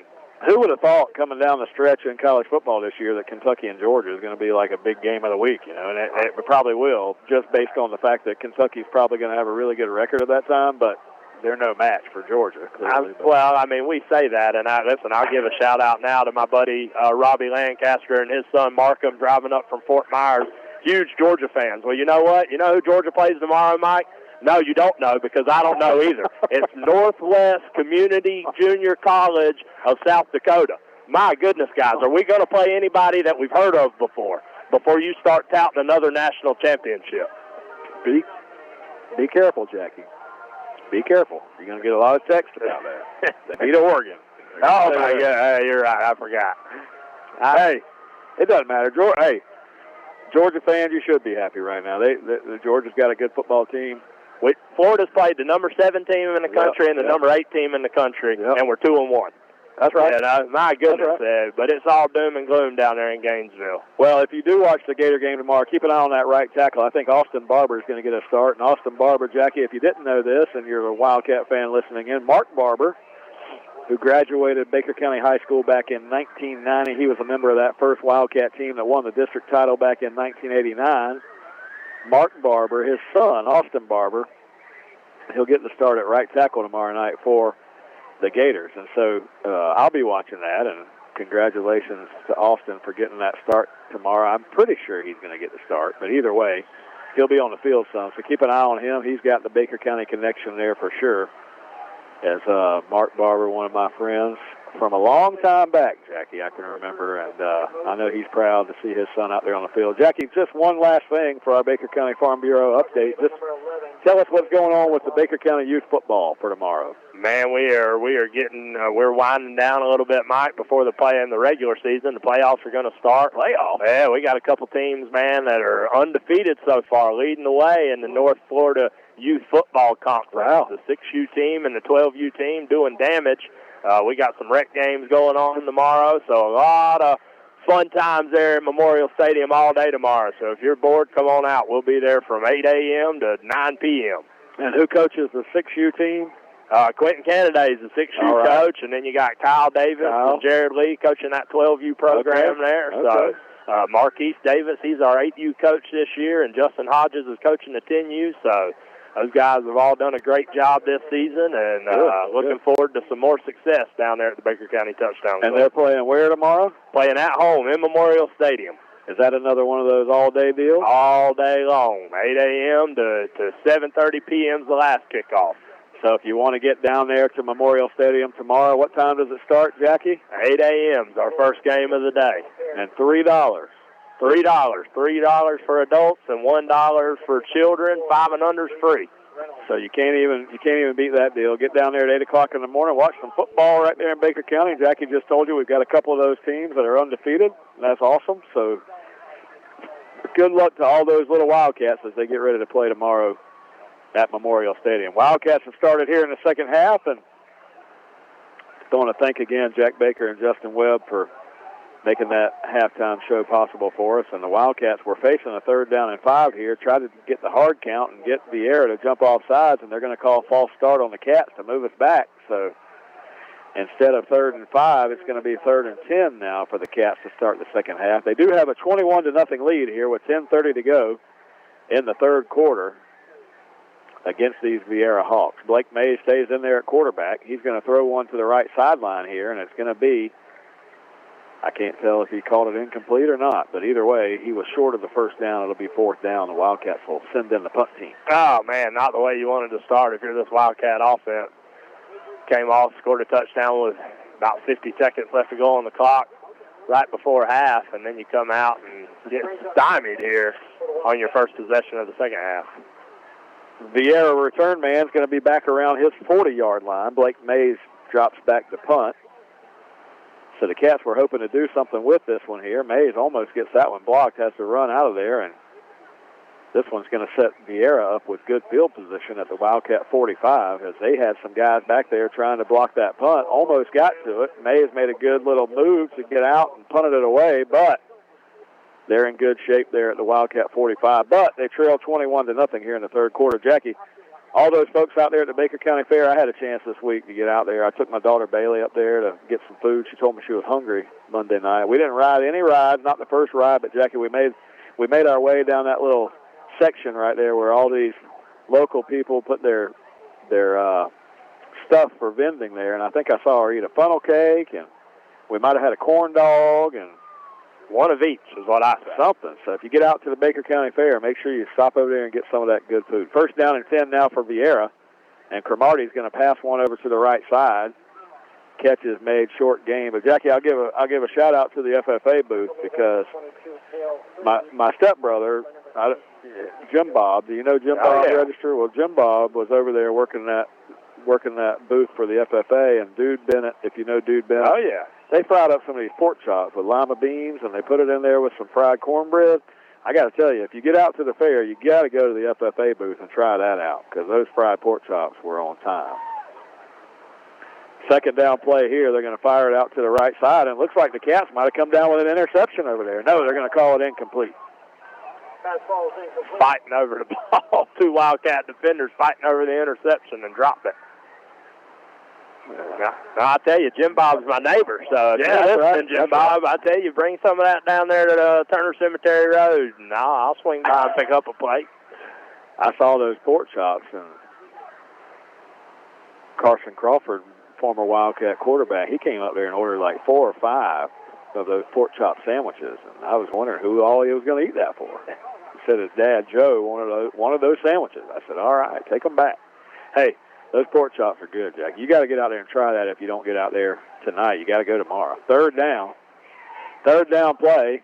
Cromartie's going to fire one down there, and Mays is going to they're going to throw a flag down here. Mays kind of undercut the receiver. Looked like he tipped it away, but the back judge here is either going to get him for a hold or something here as he threw that flag in. We haven't seen many flags here tonight, Jackie. The Wildcats had some in the first half against us, but it looks like this one's going to be against the Cats. That's a bad call, too. Didn't look like anything to me. The pass was overthrown. No, Blake Mays did a great job. You called it. He undercut the route. And normally what they'll call is if they hook that left arm around, he hit it with his right hand if he hooks that left arm around. But from where that official threw that flag, he couldn't even seen that. If it happened. He couldn't have. And I think he was just thinking, I'm going to throw a flag. I hadn't done anything. I earned my $125 tonight. They're probably going to ask me why I didn't throw any flags tonight. I better throw one. And he threw it like 30 yards. Did you see that? So that gives them a first down. First down and 10 for Viera. They're going to run the football straight ahead, and Knight's going to carry it. Gets the handoff from Cromartie, and he's going to pick up positive yardage. So Viera, their best threat of the night now, Jackie, after the Wildcat penalty, is going to put them all the way down inside the 20-yard line here, and they face a 2nd and 3. Yeah, and that's where it really hurts you. Blake Mays tips away that ball. I believe that was 3rd down. So it was going to bring up either a long 3rd down or a long 4th down play, and the penalty takes them down inside the 25 there, and now with a good run by Knight, Viera knocking on the door. 2nd down and 3, Cromartie in his gun. Takes the snap, going to hand it off, running to the left side, and the Cats bottle this one up. Looked like Chestnut and Holland back there making the tackle. There's 2 guys there, 15 and 13, and it'll be 3rd down now as they back them up, make it a 3rd down and 6. Good job that time by Chestnut and Holland. Able to just drive that offensive line from Viera backwards, make the play in the backfield. Well, they did, and it's 3rd down and 6 now. I would think in this position, being down 21-0, Viera's definitely thinking 4-down territory here, but Wildcat defense under a little bit of pressure here. We haven't seen this type of threat tonight from Viera. 3rd down play. Cromartie just straight drop, going to fire one to the left side. He had a receiver all alone out there, quarantined, as Mick Hubert would say, and he makes the catch and gets a 1st down. And I don't know how he got so wide open. The cornerback bailed on the play. Looked like he was trying to go into cover 3 back there and just left that outside receiver wide open. So Viera has something going here. They do. 1st down and 10 inside the Wildcat red zone and inside the 10, which makes it a 1st down and goal for Viera. 7:38 to go in the 3rd quarter. Cats still on top, 21-0. Cromartie's going to roll to his right, gets the snap out of the shotgun, and he has to throw this one away as he was going to be sacked in the backfield. And you live to play another day, Mr. Cromartie, and it'll be 2nd down and goal after that pass goes out of bounds incomplete. Good coverage that time by that Wildcat secondary. And good pursuit. This defensive front getting after it here in the 2nd half. Jackie, is it just me, or is it just that this stadium is so spread out that you just can't even hear any crowd noise? It's almost like dead in here. 21-0, and everybody's soaking wet. There's not nothing to really cheer about over there on that Viera sideline. Well, the way they've got this stadium built with the track around it and a fence that guards everything, second down play, Cromartie's going to fire one out there around the 5-yard line. It's going to be a very short gain. A catch was made as he went out of bounds, so it's going to be 3rd and goal. Looks like he's right at the 5, so 3rd and goal from the 5-yard line. But, Jackie, we had to walk all the way down there, past the concession stand, past the restrooms, just to find a gate to get around this thing, to get over here into the stands. And from here, looking across the track and the field, it looks like the home stands are about a mile away, doesn't it? I mean, you need binoculars to see the people over there. 3rd down and goal. Cromartie, straight drop. He's under pressure. That had to be holding. Orlando Holland had to be held, and they're going to get a touchdown. No flag comes in as Orlando Holland had a direct bead on the quarterback. Couldn't get there because he was held up, and then Cromartie able to find a receiver in the right corner of the end zone, and Viera gets on the board for the first time tonight. My goodness, that's right in front of the white hat. That's terrible, Mike. Orlando Holland, what a great job of just absolutely destroying the right tackle for Viera, and you called it, had a bead right on the quarterback, and then gets snatched sideways from behind, and no call there. My goodness, and Viera's going to be on the board. You know, officiating, these guys never get any love. You know, you don't ever hear anybody say what a great game the officials had or anything like that. But I'll tell you tonight, man, you and I have never been known to be lovers of the officials, but I'll tell you this: any call that could have gone either way, or any no call that could have gone either way, has gone Viera's way tonight, and they still trail 21-7. I don't like it. I don't mind if you're not calling the stuff that doesn't affect the play. That's right. If a guy, if we run an outside run to the right and your right defensive end gets held on the opposite side, who cares? He wasn't going to make the play anyway. But in cases like that, when Orlando Holland's about to sack the quarterback and literally gets snatched backwards, you got to throw the flag, man. Come on, man. Got to throw the flag, man. 6:40 to go, third quarter. Cats 21 and Viera 7. Viera will kick it away to the Wildcats. And let's see, we've got Cam Smith, and can't see who the guy is on this side. Might be Williams back there with Cam Smith. But now the Wildcats a chance to regroup and see if we can get some more points on the board. I think your hope of that 35-0 running clock, Jackie, is fading away. Yeah, no doubt. They kick it to the near sideline over here, and that's going to be Davion Dean, I believe, returning the kick. Davion Dean was the other guy that was over there, and he's going to run it out across the 20-yard line, and he'll get the Wildcats set up there, 1st down and 10 from there. Davion Dean doing a little bit of everything tonight. Yeah. Mike, quarterback, wide receiver, safety, kick return. Caught a pass. Almost had an interception a minute ago. I got to thinking about that fair food, Jackie. And I know, I said earlier, Jim Bob was my neighbor. Well, if you go across the track here, this 1 mile hike, and you ask them, hey, what's a neighbor? They're going to say, well, he lives 10 feet from me. Well, Jim Bob lives about 1.5 miles from me, but where I live, he's still my neighbor. I was going to make a comment about that. I mean, neighbor is a relative term out there where you live. You're my neighbor if you live on one end of Turner or the other end. And that's a long road, especially before they made improvements out there, I tell you. In the old days, Jackie, I'm talking about when I was like 16, 17 years old, that was one of those fun roads to ride on, because after it rained, you go sliding down some of that clay. You just had to be careful about those little bridges. Oh, yeah. Those little bridges. They're still there. You got to be careful. They'll sneak up on you. 1st down and 10, 6.5 minutes to go, third quarter, 21-7, Wildcats on top.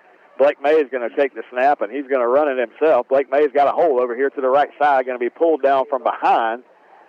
Tackle made there, but Mays was able to get upfield for positive yards, and the Cats will have a 2nd down, and we'll call it 2nd down and 2 after an 8-yard gain. Good read again, that time by Blake Mays, just finding a way to get positive yardage, Mike. He did. He faked the handoff at the line of scrimmage, and Mays, since that first game we played against Bradford, he's handling that situation a lot better nowadays than he did in that first game, so he's made some progress. Second down play, they hand it off to Cam Smith, and Cam Smith, when he hits the hole, he's already got that fifth gear speed, and he gets out there almost to the 40-yard line. A nice pickup and a first down for the Cat offense. And it doesn't take him much. I'll tell you, Mike, if he sees a little crease, he hits it and he's gone. Mays calls for the snap, going to hand the ball again to Cam Smith. Cam Smith this time having to fight his way around to the other side, and he's going to get, he slips out of some tackles. Look at this. And Cam Smith came all the way out, got to the near sideline, and he's going to take it all the way to the house, and would have been a great touchdown run. And I said would have been because you heard Jackie grumbling in the background, and that's because the guy threw the flag right in the middle. They're saying the Wildcats were pointing at Viera. I don't know what he's going to call, but usually where that flag came in is going to be some type of holding. What a run by Cam Smith, though. I mean, he went to the left side. He got over there with some big guys, looked like he was going to be brought down, came all the way back to the Wildcat sideline and went up the field. Would have been a touchdown. And it would have been a touchdown of about, he ran one for 55 yards early in the game. This one would have been about the same distance, but they're going to call it back. Yeah, no, they didn't. They signaled toward it at Viera. And penalty decline and a touchdown. Well, wow, that does go down as a touchdown. And I said 55. It was actually 60 yards. 60 yards on the touchdown run. Cam Smith went to the left, comes back to the right, probably ran 120 yards and gets 60. And it gets a touchdown, and the Wildcats now, Jackie, answer the Viera touchdown to make it 27-7. Yeah, Cam Smith just picking his way across, and I did grumble because 9 times out of 10, when they reverse their field like that, you're going to get a holding or a crackback or something along those lines. And then the referee threw the flag just right in the middle of a mass of bodies there as Cam Smith continued to run, and he just outruns everybody to the right and scores a touchdown. Blake Mays will be out there to attempt the extra point. 27-7, the Wildcats on top. Officials still talking about stuff out there. We were getting close to the end of this third quarter, and I could smell the interstate, Jackie. Get out of here and get back home. I want to thank Jeremy Height and this TV crew from the Daily Growl TV folks from Baker County High School for keeping us on the air tonight. We had to borrow their power situation down there to get some power over here in the visiting stands. You never find an outlet in the visiting stands, Jackie, and then when we got up here, if you look around, there's like electrical outlets everywhere. I mean, they're underneath the thing over there. There's some over there. And I brought a 100-foot extension cord. We didn't even need it, but thanks to Jeremy Height for plugging us in. I don't know if these plugs work, but they've got all kind of plugs over here. You never see that anywhere. Like an airport. I got to charge their devices. It might be the same thing, but the difference is when you find one at the airport, they never work. Go to plug in your phone thinking you're going to get some extra charge, and that one doesn't work. When you find the one that does work, there's 15 people plugged into it. Easy to see which one works. Always. 27-7. Cats on top here. 5:20 to go in the third quarter. Appreciate all the Wildcat fans listening in. Just a reminder, next week will be homecoming week, Jackie. Homecoming week back in Baker County marks about the midway point of our football season, but this year homecoming a little earlier than normal, but it will be next week. The Wildcats, I think, what do you got? Thursday will be the homecoming parade down there in McClenny, so Thursday afternoon, and this snap is going to go through Dean's hands, and Blake Mays has got it. He's going to try to run it now, the kicker, and he's going to try to throw it to the end zone. He throws one up back there, and it's going to be caught. There's a flag on the play, but one of the big offensive linemen just caught that tip pass in the end zone, and I'm thinking App State Hail Mary there. And that was Robert Lee that caught the pass in the end zone for the two-point conversion. So the two-point conversion would be good, and the flag is going to be declined. So Robert Lee is going to get his first and only reception of his high school career. That's awesome. That's awesome. Also, I was the air defender at that time, and Robert Lee. But again, a good job by Blake Mays. Bad snap. He's just directing traffic, try to make something happen there, and breaks the tackle, and he's able to throw it in the air, and a Viera defender bats it up, and Robert Lee in the right place at the right time. I think I messed up. I saw him signal no good, so I think no good. I was thinking decline, but I think he was saying no good on the 2-point conversion, so they may not count it. You should get a retry, though. You know what I mean? It can't be no good and you're getting penalized on the kickoff. If it's a penalty against us, we get a retry. Yeah, that's what Coach Mays is out there talking about now.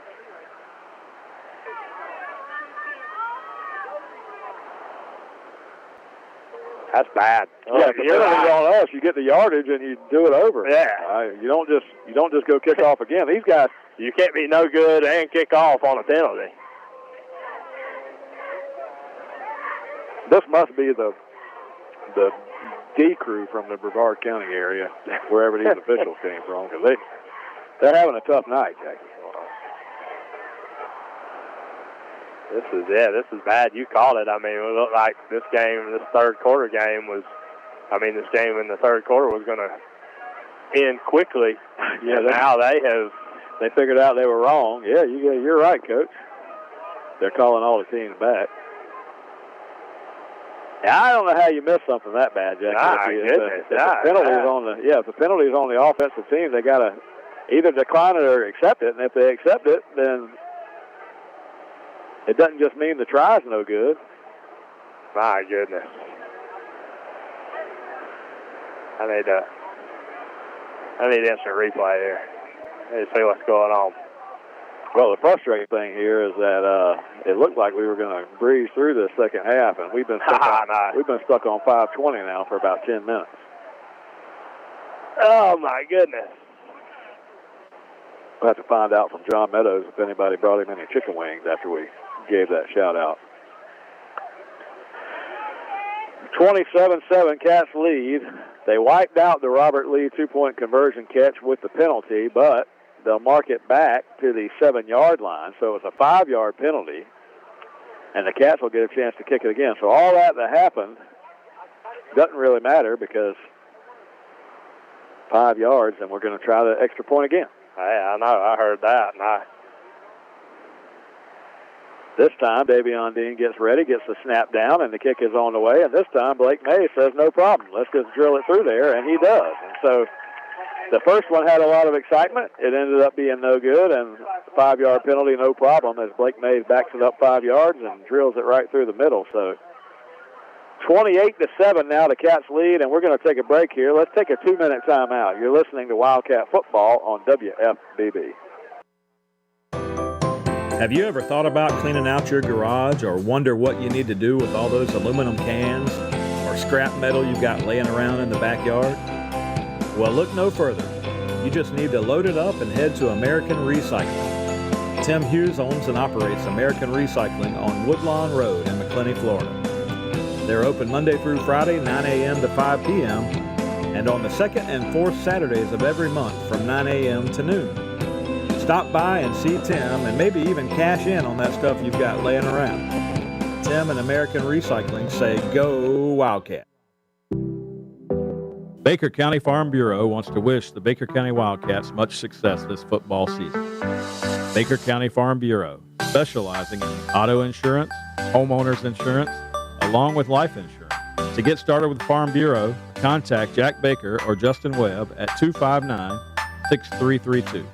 That's 259-6332.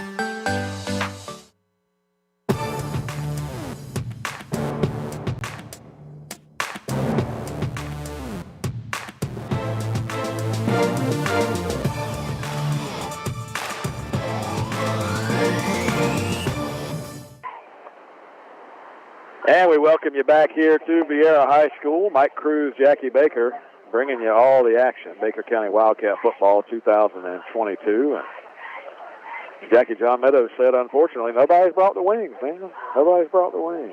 We're just going to keep saying that every week, and somebody eventually is going to stop by the church over there and anybody that bring you the wings is here in Viera, man, or at the fair. Those are your two options, John. We got to get that worked out again next week, Jackie, when we're at home, getting somebody to do that for us again. Remember in the old days when we used to get the red carpet treatment up there, but I guess I guess people don't listen to the radio anymore. I don't know. Has-beens, man. We're just has-beens. 5:13 to go in the third quarter. Wildcats 28 and Viera 7. First down and 10, Viera, after the Wildcat penalty on the kickoff. They're going to get a sack here on the first play of the second half as one of the Wildcats got back there. Tell me if you can get a number off Tucker that. Thrift, I think. Thrift. There you go. That's all you can see is these white jerseys. Yeah. We're going to have to check and see if the OxyClean commercials really work because, man, yeah, you're going to need they're it muddy down there. You're going to need it after this, I can promise you. There's a lot of mud being slung down there. Second down play after the sack, second down and 15. Cromartie goes back to the shotgun. Cromartie going to hand it off to Knight, and Knight's going to be hit right at the line of scrimmage. So the defense says, hey, we're not done here tonight. We've been getting it done all game. Captain of the night, Avery Spurlock, number 34, gets back there and makes a tackle, along with a couple of other Wildcats. But now it's third down. Big third down here. 4 minutes to go in this third quarter. Wildcats up 28-7. And man, what a great opportunity here if they can hang on to this lead, Mike, to bounce back from a bad loss last week to a really good win this week. Yeah, it would be. It would be a good win and get the Wildcats to 3-1 on the year and a chance to go back home. Like I said, you get a even up in the district series with a win against West Nassau next week, so that would make it 4-1 for the first half of the year. So that's what you're shooting for. They're going to throw it downfield on third down, and I don't know who that is, but a good play by the Wildcat defender over there. That's Trent Johnson there, number 12. Oh, I'm sorry, Trenton Armstrong. Trenton Armstrong. Yeah, number 12 in great coverage that time. He was in position for the interception.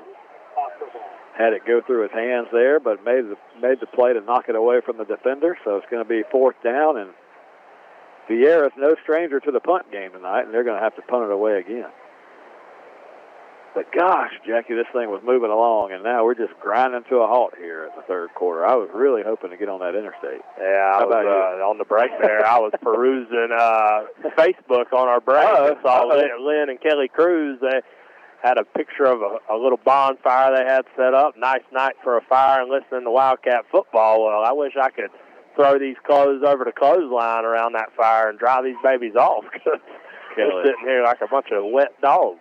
Kelly was at my house today. You know, Kelly Cruz was a former Wildcat. Yeah, I guess I'm going to say 86, 85, something like that. But Kelly, a long line of folks from that Cruz family that have played football for this Wildcat team. Kelly and his brother Andy Johnson played, and then you had Kyle Cruz play a little bit later on in the early 90s, I want to say, and always good Wildcats. And they had some offspring, some grandchildren of Mr. Cruz and Weston Avera played on that. I want to say Weston was on that team that we went down to the state championship with, maybe the year after that. I'm thinking Weston was on that team, but that's Kelly's sister Tiffany's son. So Kelly, though, was at the house today, Jackie. So just so you know, he and I eventually are going to be pro bass fishermen on the kayak. Bass, yeah. Eventually, we will be on the kayak bass tour, and we will be pro kayak bass fishermen. But so Kelly and I both have jet ski trailers now, and we've got pedal drive kayaks, and so we both are equipping our jet ski trailers to carry our kayaks, so that when we do get on the pro tour, we can haul them basically anywhere. So we're working on that. We're making some strides to be in there. We just need to catch fish now. Yeah, that's the problem with being professional bass fishermen. I've been with both of you, and hey now, hey, maybe that was just me. Maybe y'all caught all the fish. I wasn't paying attention. Well, I'm not one to argue, Jackie, but the day that you went with me, who caught more fish? You did catch more fish. Oh, there you go. There you go. But hey, anybody can dream, right? So as I approach the latter stages of my life here, as Jackie, I'll be 50 years old in April. So when I get to that halfway point, I guess halfway to 100 anyway. When you get to that halfway point, you got to start thinking about what's my second career going to be. Well, I just need a couple hard years with this pedal drive kayak that I've got now on my jet ski trailer, and hey, you never know, Jack. You might be watching the Kayak Bass Championships on ESPN 8 The Ocho one day, and you'll see me out there. I was going to say, if that happens, I'll be there to do the radio for the bass tournament. That's one of the craziest things I ever see. If you ever watch those guys on live TV, the big. Now, don't get me wrong. Now it's exciting. I love the big bass scores, but if you've ever seen it, they have people that go around behind them and they cheer when they catch a fish, and that's just crazy to me. I just think that's funny because if I have time to be on the water, I'm going to go be fishing myself. I'm not going to be cheering for somebody else, right? So it's always a matter of finding time. First down play for Viera. They trailed the Wildcats 28-7. After all that craziness on the kickoff and everything, penalties and whatnot, Viera's in Wildcat territory now, down to the 40-yard line. So Viera punted, and apparently, again, there's no call of what these penalties are. They're just throwing the flag. They meet amongst themselves, and then they tell us if it's a personal foul or not. Yeah. And that time he signaled personal foul, not what the penalty was, and gave Viera a first down, and so they continue to have the ball now on the Wildcat 40-yard line. First down or second down play across the middle. He's got a receiver, and a catch is made, and there were two Wildcats standing right beside the receiver as he catches the ball around the 15-yard line, and he's just going to romp straight into the end zone. Touchdown, Viera. My goodness. After the penalty. Goodness. And you're right, Jack. They were set up to punt. We had stopped them again. I said Viera, no stranger to the punt. They were ready to punt. They did, and some flag gave them the ball back.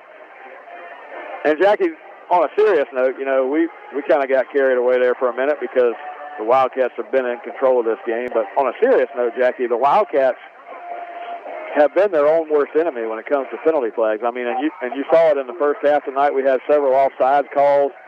We had now I think that's our third personal foul of the night. Now, I'm not saying all of them are legitimate, but if you add it up and you go back to a couple of the previous games that we've called, you know, that Bradford game, I know we had a bunch of penalties, and that was the first game. But, I mean, gosh, Jackie, at some point in time, the discipline's going to catch up with you, and these penalties are going to cost you a game. No, and listen, I'll be the first one to tell you, we've talked about it all season. I haven't gotten on the refs one time because these have been penalties that were committed by the Wildcats. But I'm going to tell you tonight, tonight has been absolutely atrocious. The first half, I think there may have been two flags the whole first half, and we've come out here in the third quarter, and they've thrown 7 or 8 flags now.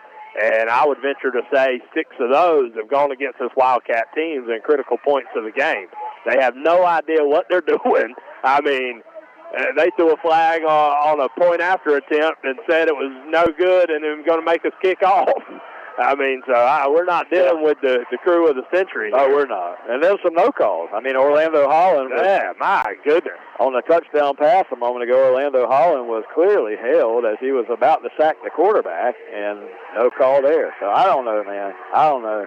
I don't know the answer for it, but I know that after that touchdown, it's now 28-14. So we're back to where we were at halftime. It was a 14-0 lead at halftime. Now both teams have 2 touchdowns in the second half, and we're sitting here 28-14 with 2 minutes to go in the third quarter. Left-footed kicker for Viera, going to kick a high one, coming down inside the 10, going to go into the end zone, and the Cats will start with a touchback. No white hat was speaking to the officials. He about got hit in the head with that ball. He didn't move out of the way. Well, Jackie, let's take a timeout. We're going to take a 1-minute timeout here. You're listening to Wildcat Football on WFBB. Dual State Real Estate is a proud supporter of Wildcat football. We offer home and land sales as well as property management in Florida and Georgia. Come in for a free consultation and we'll show you how to get up to 16% more for your property. Mention this ad and we'll give you free buyer representation. Don't hesitate. Call Dual State. Owned and operated by Sabrina Thrift. Call us today at 904-397-0263 or check us out at dualstaterealestate.com. We'll give you service you deserve from people you can trust. And at Dual State Real Estate, we are always Wildcat proud. Hi, this is Larry Birkins of Birkins Chevrolet in McClenny. It is truly an honor to help make these Wildcat radio broadcasts possible. Birkins Chevrolet with sales and service 6 days a week. Cars, trucks, SUVs, certified used cars. We help customers establish or reestablish credit. Thank you, Wildcat fans. From Larry Birkins at Birkins Chevrolet, US 90 in the heart of McClenny. Online at BirkinsChevy.com.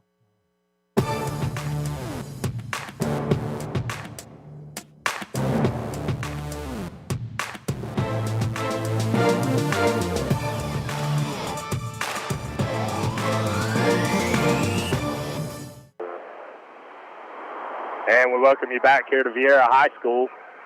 Wildcats on first down. They must have heard us talking, Mike, because on first down, Cam Smith tries to take one to the left and gets snatched down by the face mask. And after harassment from the visiting stands, they finally throw the flag. So we pick up a cheap 15 on first down. Then we turn right around and we're going to jump off sides here. So first and 15, Blake Mays at quarterback. Got Cam Smith. Going to bring Kanias Williams in motion. Mays going to take off with it here. Going to be brought down after a short gain. And my goodness, another flag on the play here.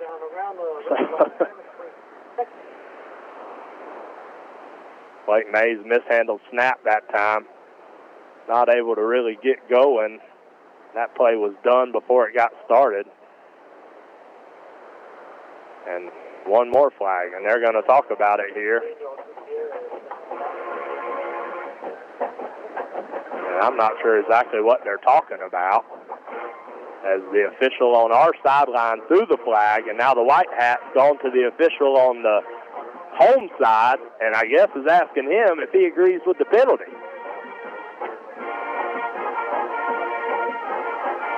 So not sure what the discussion is here. Here comes the call. Be a legal shift. And Viera is going to decline the penalty, so it's going to make it 2nd and 15 here as Blake Mays, no gain on that play. 1:04 left to go here in the third quarter. The Wildcats up 28-14, trying to answer this Viera touchdown. Mays calls for the ball, hands off to Cam Smith. Cam Smith up the middle, bobbing and weaving, and picks up 5 yards, so he gets that penalty yardage back from first down. It's going to bring up a 3rd and 10 here. Wildcat offense led by Cam Smith tonight. 3 big touchdowns. Kanias Williams able to punch one in. Blake Mays calling the shots back there behind center. Mays calls for the ball, hands it off again. Cam Smith, in these wet field conditions, just can't do the cutting that he's used to as he slides down there after a short gain. Bring up 4th down here, about 4th and 6. Going to force this Wildcat team to punt. They're going to let this third quarter run out. So at the end of the third quarter here at Viera High School, the Wildcats lead 28-14. We're going to start the fourth quarter with a Wildcat punt. Wildcats lead 28-14. Third quarter winds down here. We're going to take a 2-minute timeout. We'll bring it back here on WFBB. For over 50 years, dependable heating and air conditioning has been serving the community of McClenny. They provide quality air conditioning, HVAC, and electrical work to the residents of McClenny and the surrounding areas. The phone number for dependable heating and air conditioning is 259-6546. Oscar and Susie Gray would like to say, go Wildcats. Again, that's dependable heating and air conditioning, 259-6546. We live in the small towns of North Florida, and we deserve only the finest in healthcare. We're fortunate to have that right here in McClenny at Ed Frazier Memorial Hospital. Here, we receive personalized treatment options that focus on wellness. It's reassuring to know that our doctors are just as qualified as larger hospitals, and our medical technology is the best available. Ed Frazier Memorial Hospital at Baker County Medical Services. The best part? They treat you like family. Have you ever thought about cleaning out your garage or wonder what you need to do with all those aluminum cans or scrap metal you've got laying around in the backyard? Well, look no further. You just need to load it up and head to American Recycling. Tim Hughes owns and operates American Recycling on Woodlawn Road in McClenny, Florida. They're open Monday through Friday, 9 a.m. to 5 p.m., and on the second and fourth Saturdays of every month from 9 a.m. to noon. Stop by and see Tim and maybe even cash in on that stuff you've got laying around. Tim and American Recycling say, go Wildcat.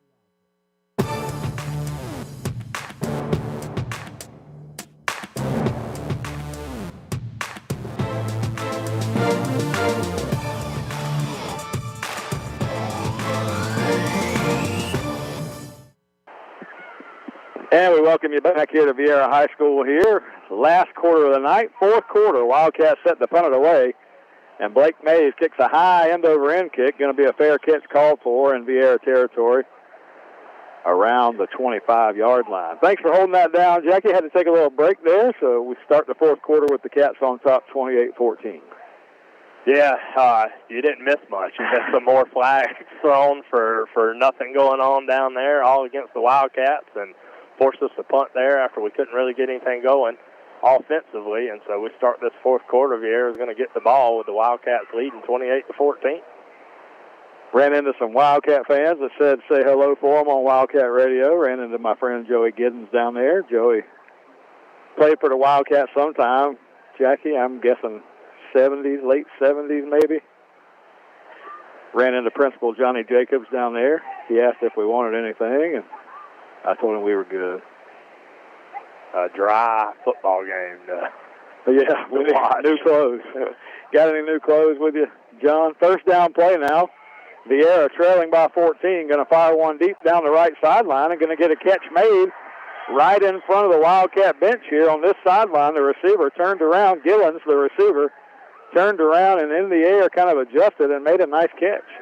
Yeah, we talked about him in the pregame, Mike. We watched him a little bit down there warming up, and just a kid, athletic-looking kid, and that time he just goes up and just snatches that ball out of the air. Again, Trenton Armstrong in good coverage.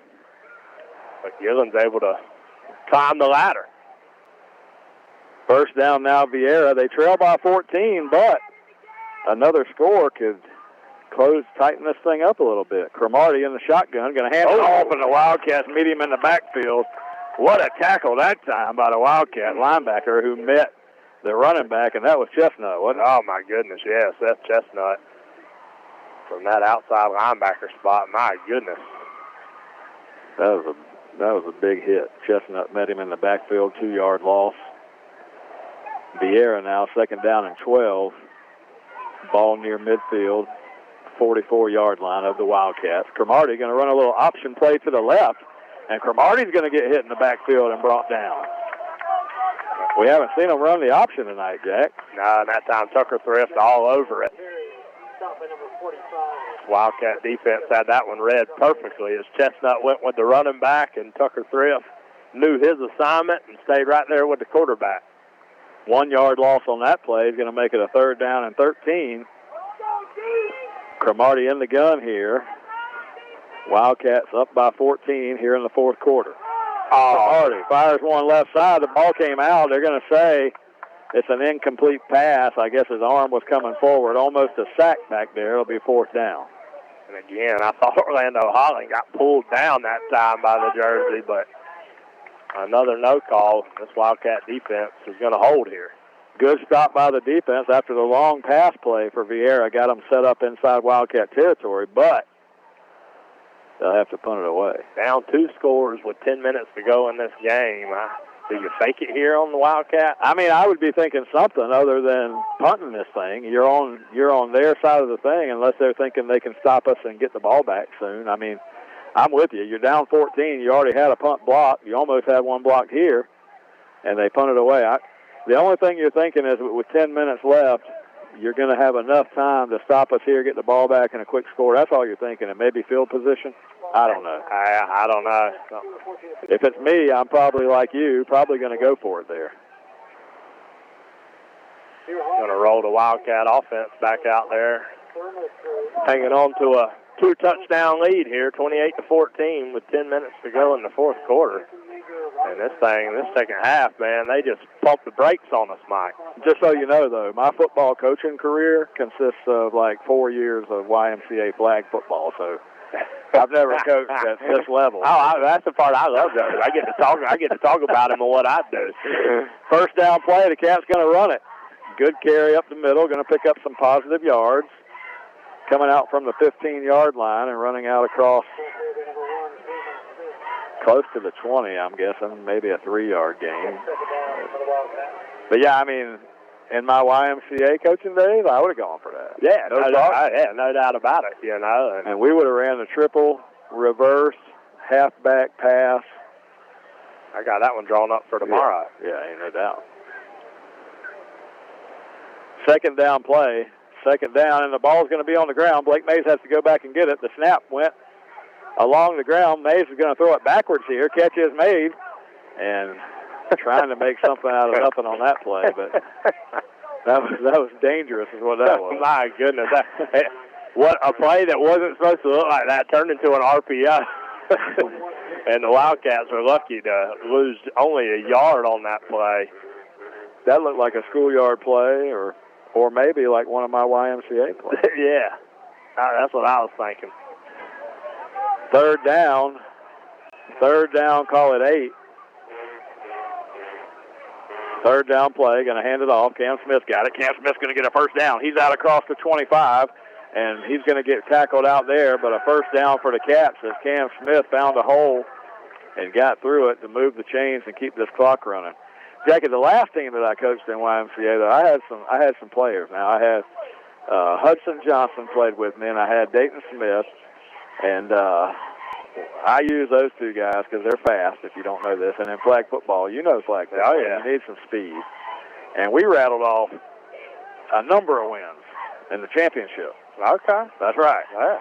Well, I'm going to take a little credit for that because I had Hudson Johnson the year before. You may have, but you might have taught him something. But once he got to my level, he was fast. That's all I tried to do. I tried to give him the ball. And you know the thing about Hudson, I could tell him to do anything, and he understood it the first time I told him. That's right. And that was the key.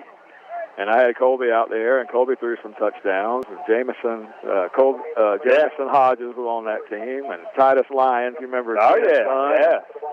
I'm trying to remember if I forget. I had Kate Rao on that team. Brian Rao's daughter. Yep.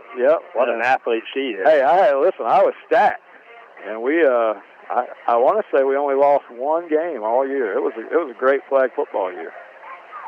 The Cam Smith's going to run this one and get out near the 40-yard line. Another Wildcat first down. You know how they named Jamie Rogers the Florida Dairy Farmers Coach of the Year that year? They did the same thing for me that year for flag football. They were just you were the coot.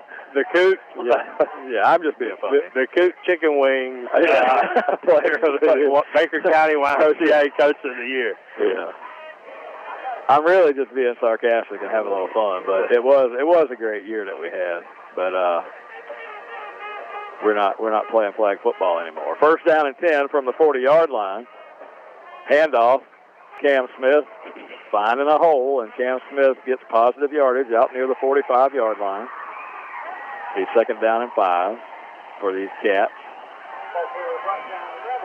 We're halfway through the fourth quarter, Jack, and if we can just keep that clock running, the Wildcats inching toward a win here on the road. Second down and 5 from their own 45. This will be one of those nights where the Cats will be happy to just get back home and get some dry clothes on. Yeah. I mean, this field is something else. Second down play, and Cam Smith again. He bursts across the 45, gets out near the 48, was hit there. And it's going to bring up third and short, maybe third and 2 for the Cats. Just need to keep the drive alive here. Now, on the other hand, Jackie, if you're the Wildcats and you face third and 2, are you in 4-down territory just to try to keep the ball here? Third down, they hand it off Cam Smith, and you're not going to have to make that decision as we get the first down across midfield. But would you have? I probably would have. Yeah. I mean, your defense has played really well with the exception of 2 plays, and now Wildcats are going to have an injured player on the field. We'll check the injury timeout and take a break. 6:05 to go, ball game here. Wildcats 28 and Viera 14. We'll come back with the rest of tonight's ball game after this 2-minute timeout. You're listening to Wildcat Football on WFBB. Baker County Farm Bureau wants to wish the Baker County Wildcats much success this football season. Baker County Farm Bureau, specializing in auto insurance, homeowners insurance, along with life insurance. To get started with Farm Bureau, contact Jack Baker or Justin Webb at 259-6332. That's 259-6332. Hi, this is Larry Birkins of Birkins Chevrolet in McClenny. It is truly an honor to help make these Wildcat radio broadcasts possible. Birkin Chevrolet with sales and service 6 days a week. Cars, trucks, SUVs, certified used cars. We help customers establish or reestablish credit. Thank you, Wildcat fans. From Larry Birkins at Birkin Chevrolet, US 90 in the heart of McClenny. Online at BirkinChevy.com. For over 50 years, dependable heating and air conditioning has been serving the community of McClenny. They provide quality air conditioning, HVAC, and electrical work to the residents of McClenny and the surrounding areas. The phone number for dependable heating and air conditioning is 259-6546. Oscar and Susie Gray would like to say, go Wildcats. Again, that's dependable heating and air conditioning, 259-6546.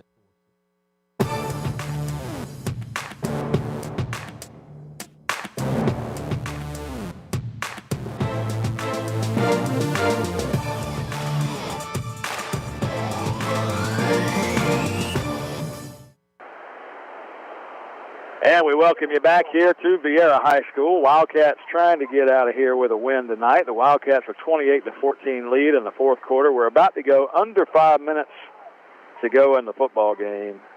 Mike Cruz, Jackie Baker, bringing you home here on this Friday Night Lights edition. Wildcat football. Blake Mays in there in shotgun formation, going to keep it himself. He fakes it to Cam Smith. And Mays, I got to tell you, man, for all the grief I give him, you know, for being the coach's son and kicker jokes and everything else. Blake Mays has played a good football game tonight, Jackie, I'm going to tell you. Yeah, very efficient back there tonight. Just making the offense go. Making the offense go. And he's just been solid. I'll tell you, sometimes in situations like this with the field conditions the way they are and with everything that's kind of, you know, early on with the rain that we got right at kickoff and everything, sometimes you just need somebody who's in an older position, like a little senior leadership, to kind of take you along. And I think that's what Blake helped the Wildcats with tonight, you know. One of the older guys on the team able to get in there, kind of a calming focus to this football team, and got us out to a big lead. Now, Jackie, I got grief from you last week. I mentioned earlier when we were going to halftime that we were going to talk about the Major League Baseball playoff race. Well, as of today, the Phillies, my Phillies, are still in contention. We hold that sixth and final wild card spot in the National League right now. And as of today, there's 13 games left in the season. Well, last week, you know, I called for the Phillies to get a big weekend series win against the Braves last week. Well, guess what? The Braves won 3 games to the Phillies none last weekend. Well, guess what, Jackie? This weekend they are having a 4-game series. I don't know if you knew this or not, but the Phillies got a 1-0 win last night. And in the 5th inning in Philadelphia tonight, the Phillies are ahead 8-0, just so you know. So it could be 2 in a row. And the Phillies trying to hold on to that 6th and final spot. Davion Dean back there at quarterback for the Cats. He's got a man running wide open down the sideline, and he just overthrows him by a hair. And I'm going to tell you something. As proud as I am of the fact that we're ahead 8-0 right now, let me just give you a little facts on the Phillies-Braves series this year. Do you know this? You may not know this. After last night's win, the Phillies have 7 wins in the Braves-Phillies series this year, and the Braves have 9. Okay, so the Braves are 9-7 against the Phillies this year. If we can hold on to this 8-0 lead, it'll be 9-8. And guess what, Jackie? There's 2 more games, Saturday and Sunday. If the Phillies were to turn around and sweep the Braves this weekend, guess who would win the season series between the two? The 6th place wild card Phillies. That's exactly right. And you can say what you want to about that, but that 6th place is still in the what? In the playoffs. Yeah, you're right. And Jackie, just so you know, the way I know that this is a football broadcast, but since the rain's about to start again here, I'm a little delirious, and we're going to talk about something else. But the Major League Baseball playoffs this year, Jackie, just so you know, kind of a different format. There's 6 teams from each division, or not from each division, I'm sorry. There's 6 teams from each league, the American League and the National League, that'll get into the playoffs. The top 2 seeds will get a bye, just like in the NFL. So the bottom 4 seeds will face off against each other with a 3-game series. Viera is going to drop back and throw one down the right sideline, and this time the receiver doesn't come down with it. Davion Dean's got the coverage over there. The quarterback threw a good pass down there, had a chance at a reception, but incomplete. But, Jackie, what I'm getting at is those 4 teams at the bottom, so the Braves right now are not the division leader. They would be a wild card team also. There's a possibility the Braves and Phillies could play in the first round of the playoffs. So be careful what you wish for. That's all I'm saying. Next time you send me one of those texts over the weekend. Second down play coming up for Viera. Jackie, this time I think it's hurricane force rain coming down. My goodness, we're getting pelted. Pass to the right side is going to be knocked down at the line of scrimmage by the Wildcats defensive front, and it's going to bring up third down. But this rain is worse than the first rain because this rain is, as Forrest Gump said, Jackie, sideways rain. Yeah, this rain's coming in sideways. Oh, you can hear the wind from the microphones there. And this rain is not going to let up, I don't think. Third down play coming up for Viera. 4 minutes to go in the game. 28-14, the ball game right now. Wildcats with a 14-point lead. They might hope. I'm hoping they just call this. Yeah, I heard that. Oh, Jackie, we got an injury timeout on the field. Let's take a timeout. Let's take a 1-minute timeout. You're listening to Wildcat Football on WFBB. Dual State Real Estate is a proud supporter of Wildcat football. We offer home and land sales as well as property management in Florida and Georgia.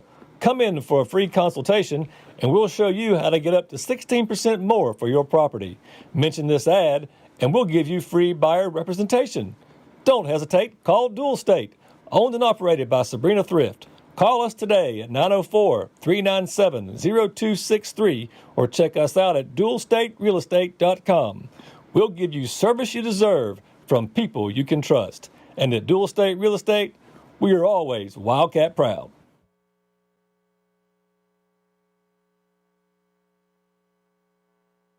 We live in the small towns of North Florida, and we deserve only the finest in healthcare.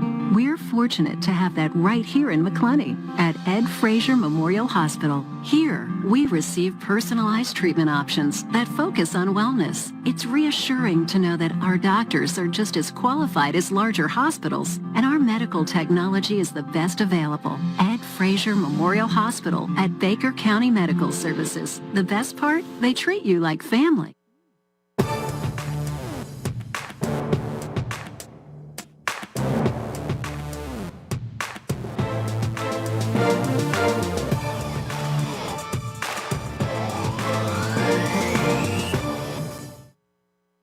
Three and a half minutes to go in the football game, and Jackie, we are feeling it now. The rain is coming down. The Wildcats on top 28-14.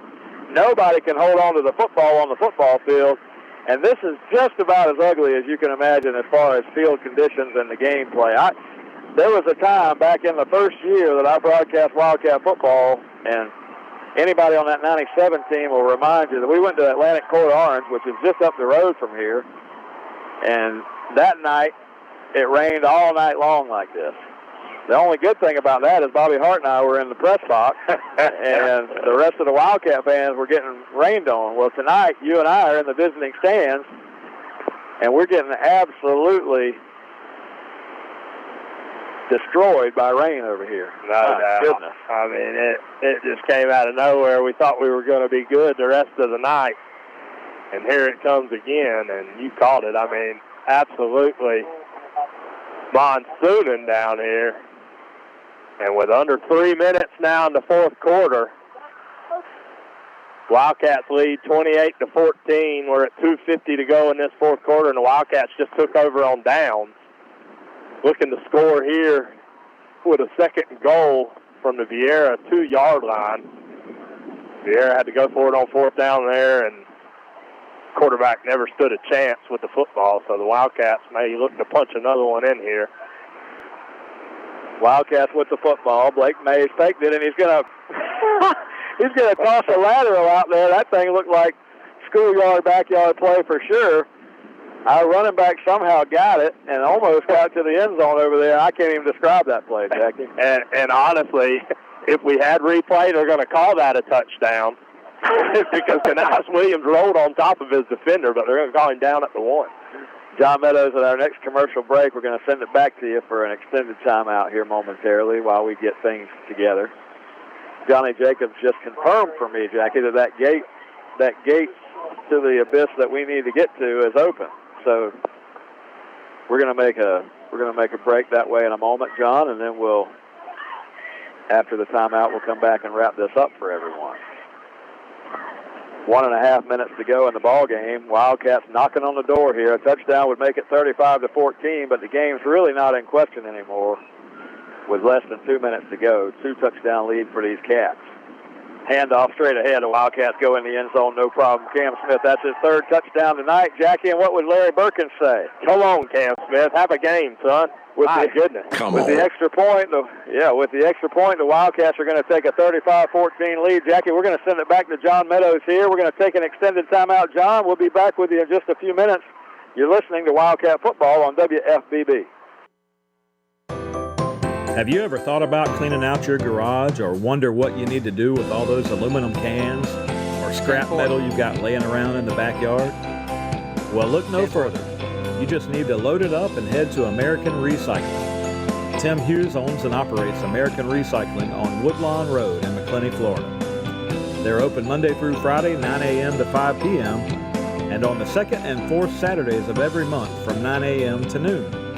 Stop by and see Tim and maybe even cash in on that stuff you've got laying around.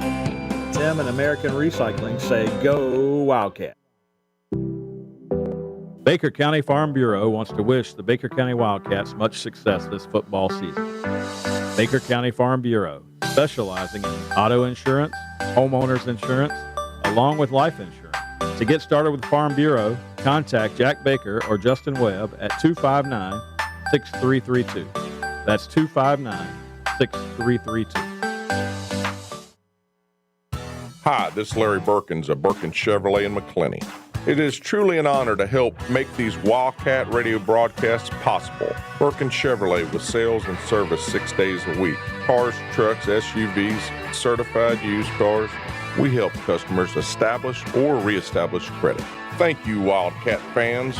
From Larry Birkins at Birkins Chevrolet, US 90 in the heart of McClenny. Online at BirkinsChevy.com. For over 50 years, dependable heating and air conditioning has been serving the community of McClenny.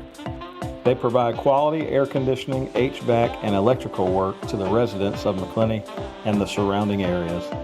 The phone number for dependable heating and air conditioning is 259-6546.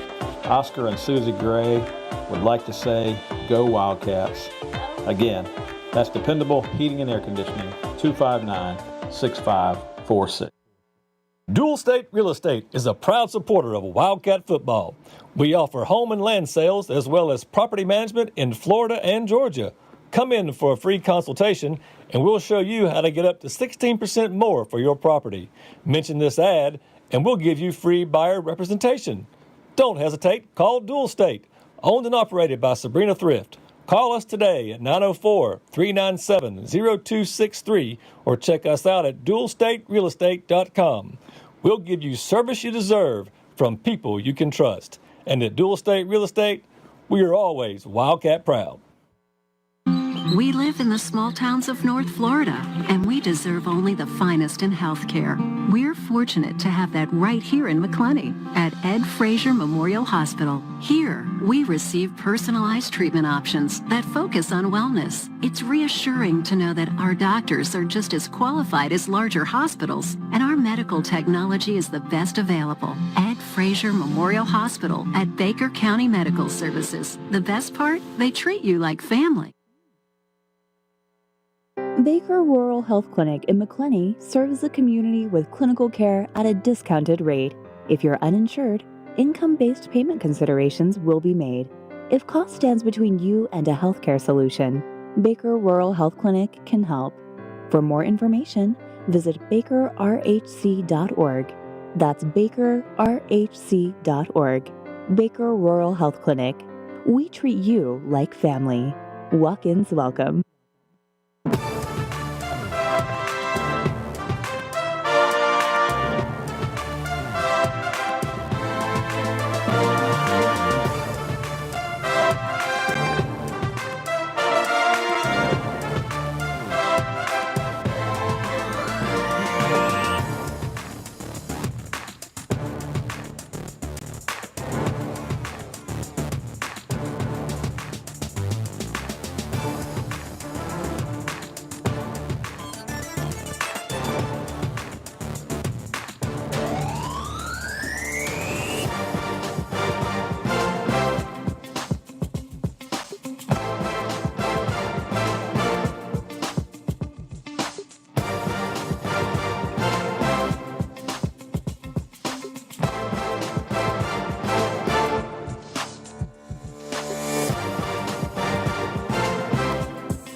You're listening to Wildcat Football on 97.5 FM WFBB. This radio station is a ministry of Glen Baptist Church in Glen St. Mary, Florida. We're blessed to air Baker County Wildcat Football live each week, and it's our hope that you enjoy the program. We know that life is busy, work, school, football, running errands around, but in the midst of the busyness, we all need a church home that brings the stability upon which you can build your life.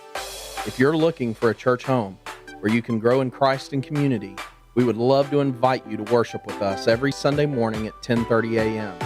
Check us out on our website at glenbaptist.org or on Facebook, where you can access church info and content and even watch worship services. At Glen, you get dynamic music, gospel-centered expository preaching, and a wonderful faith community. Come grow with us. Did you know that walking just 10,000 steps a day helps keep you healthy? And it's easy. 20 minutes of grocery shopping is 1,600 steps. Daily housework is 270. Taking a half-hour walk during lunch, around 4,000 steps. You can see how this adds up. 10,000 steps will find you a healthy weight and even reduce your risk of heart disease, diabetes, and stroke. Feeling healthier starts with the first step. A message from the Florida Department of Health. Have you ever thought about cleaning out your garage or wonder what you need to do with all those aluminum cans or scrap metal you've got laying around in the backyard? Well, look no further. You just need to load it up and head to American Recycling. Tim Hughes owns and operates American Recycling on Woodlawn Road in McClenny, Florida. They're open Monday through Friday, 9 a.m. to 5 p.m., and on the second and fourth Saturdays of every month from 9 a.m. to noon. Stop by and see Tim and maybe even cash in on that stuff you've got laying around. Tim and American Recycling say, go Wildcat. Baker County Farm Bureau wants to wish the Baker County Wildcats much success this football season. Baker County Farm Bureau, specializing in auto insurance, homeowners insurance, along with life insurance. To get started with Farm Bureau, contact Jack Baker or Justin Webb at 259-6332. That's 259-6332.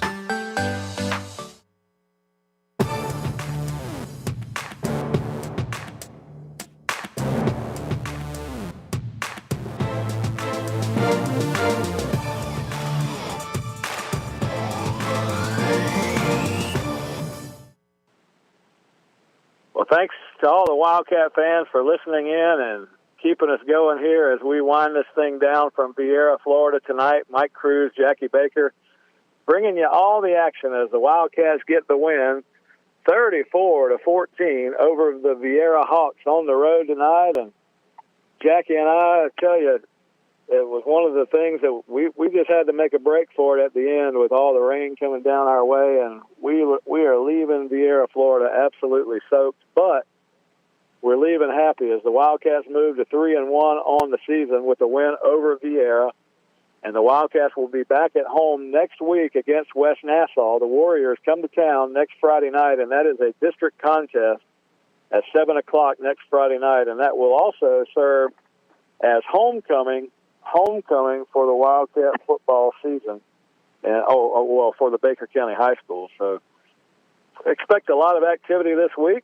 The homecoming parade will be Thursday. There will be other activities to go along with homecoming. And next Friday night, that game will be 7 o'clock from Memorial Stadium. Listen in to the Dependable Heating and Air Conditioning Wildcat Radio Coaches Show on Monday night, 7 o'clock. As always, we want to thank our sponsors for making it possible. Birkin Chevrolet, Baker County Farm Bureau, Dual State Real Estate, Dependable Heating and Air Conditioning, Tailored Healthcare, my man Tim Hughes, and American Recycling, and Sabrina Thrift and the folks down at Dual State Real Estate. Thank you guys for making it possible, and thank you again to Pastor Chaz Rowland and to Corey and John Meadows back at the studios in Glen Baptist.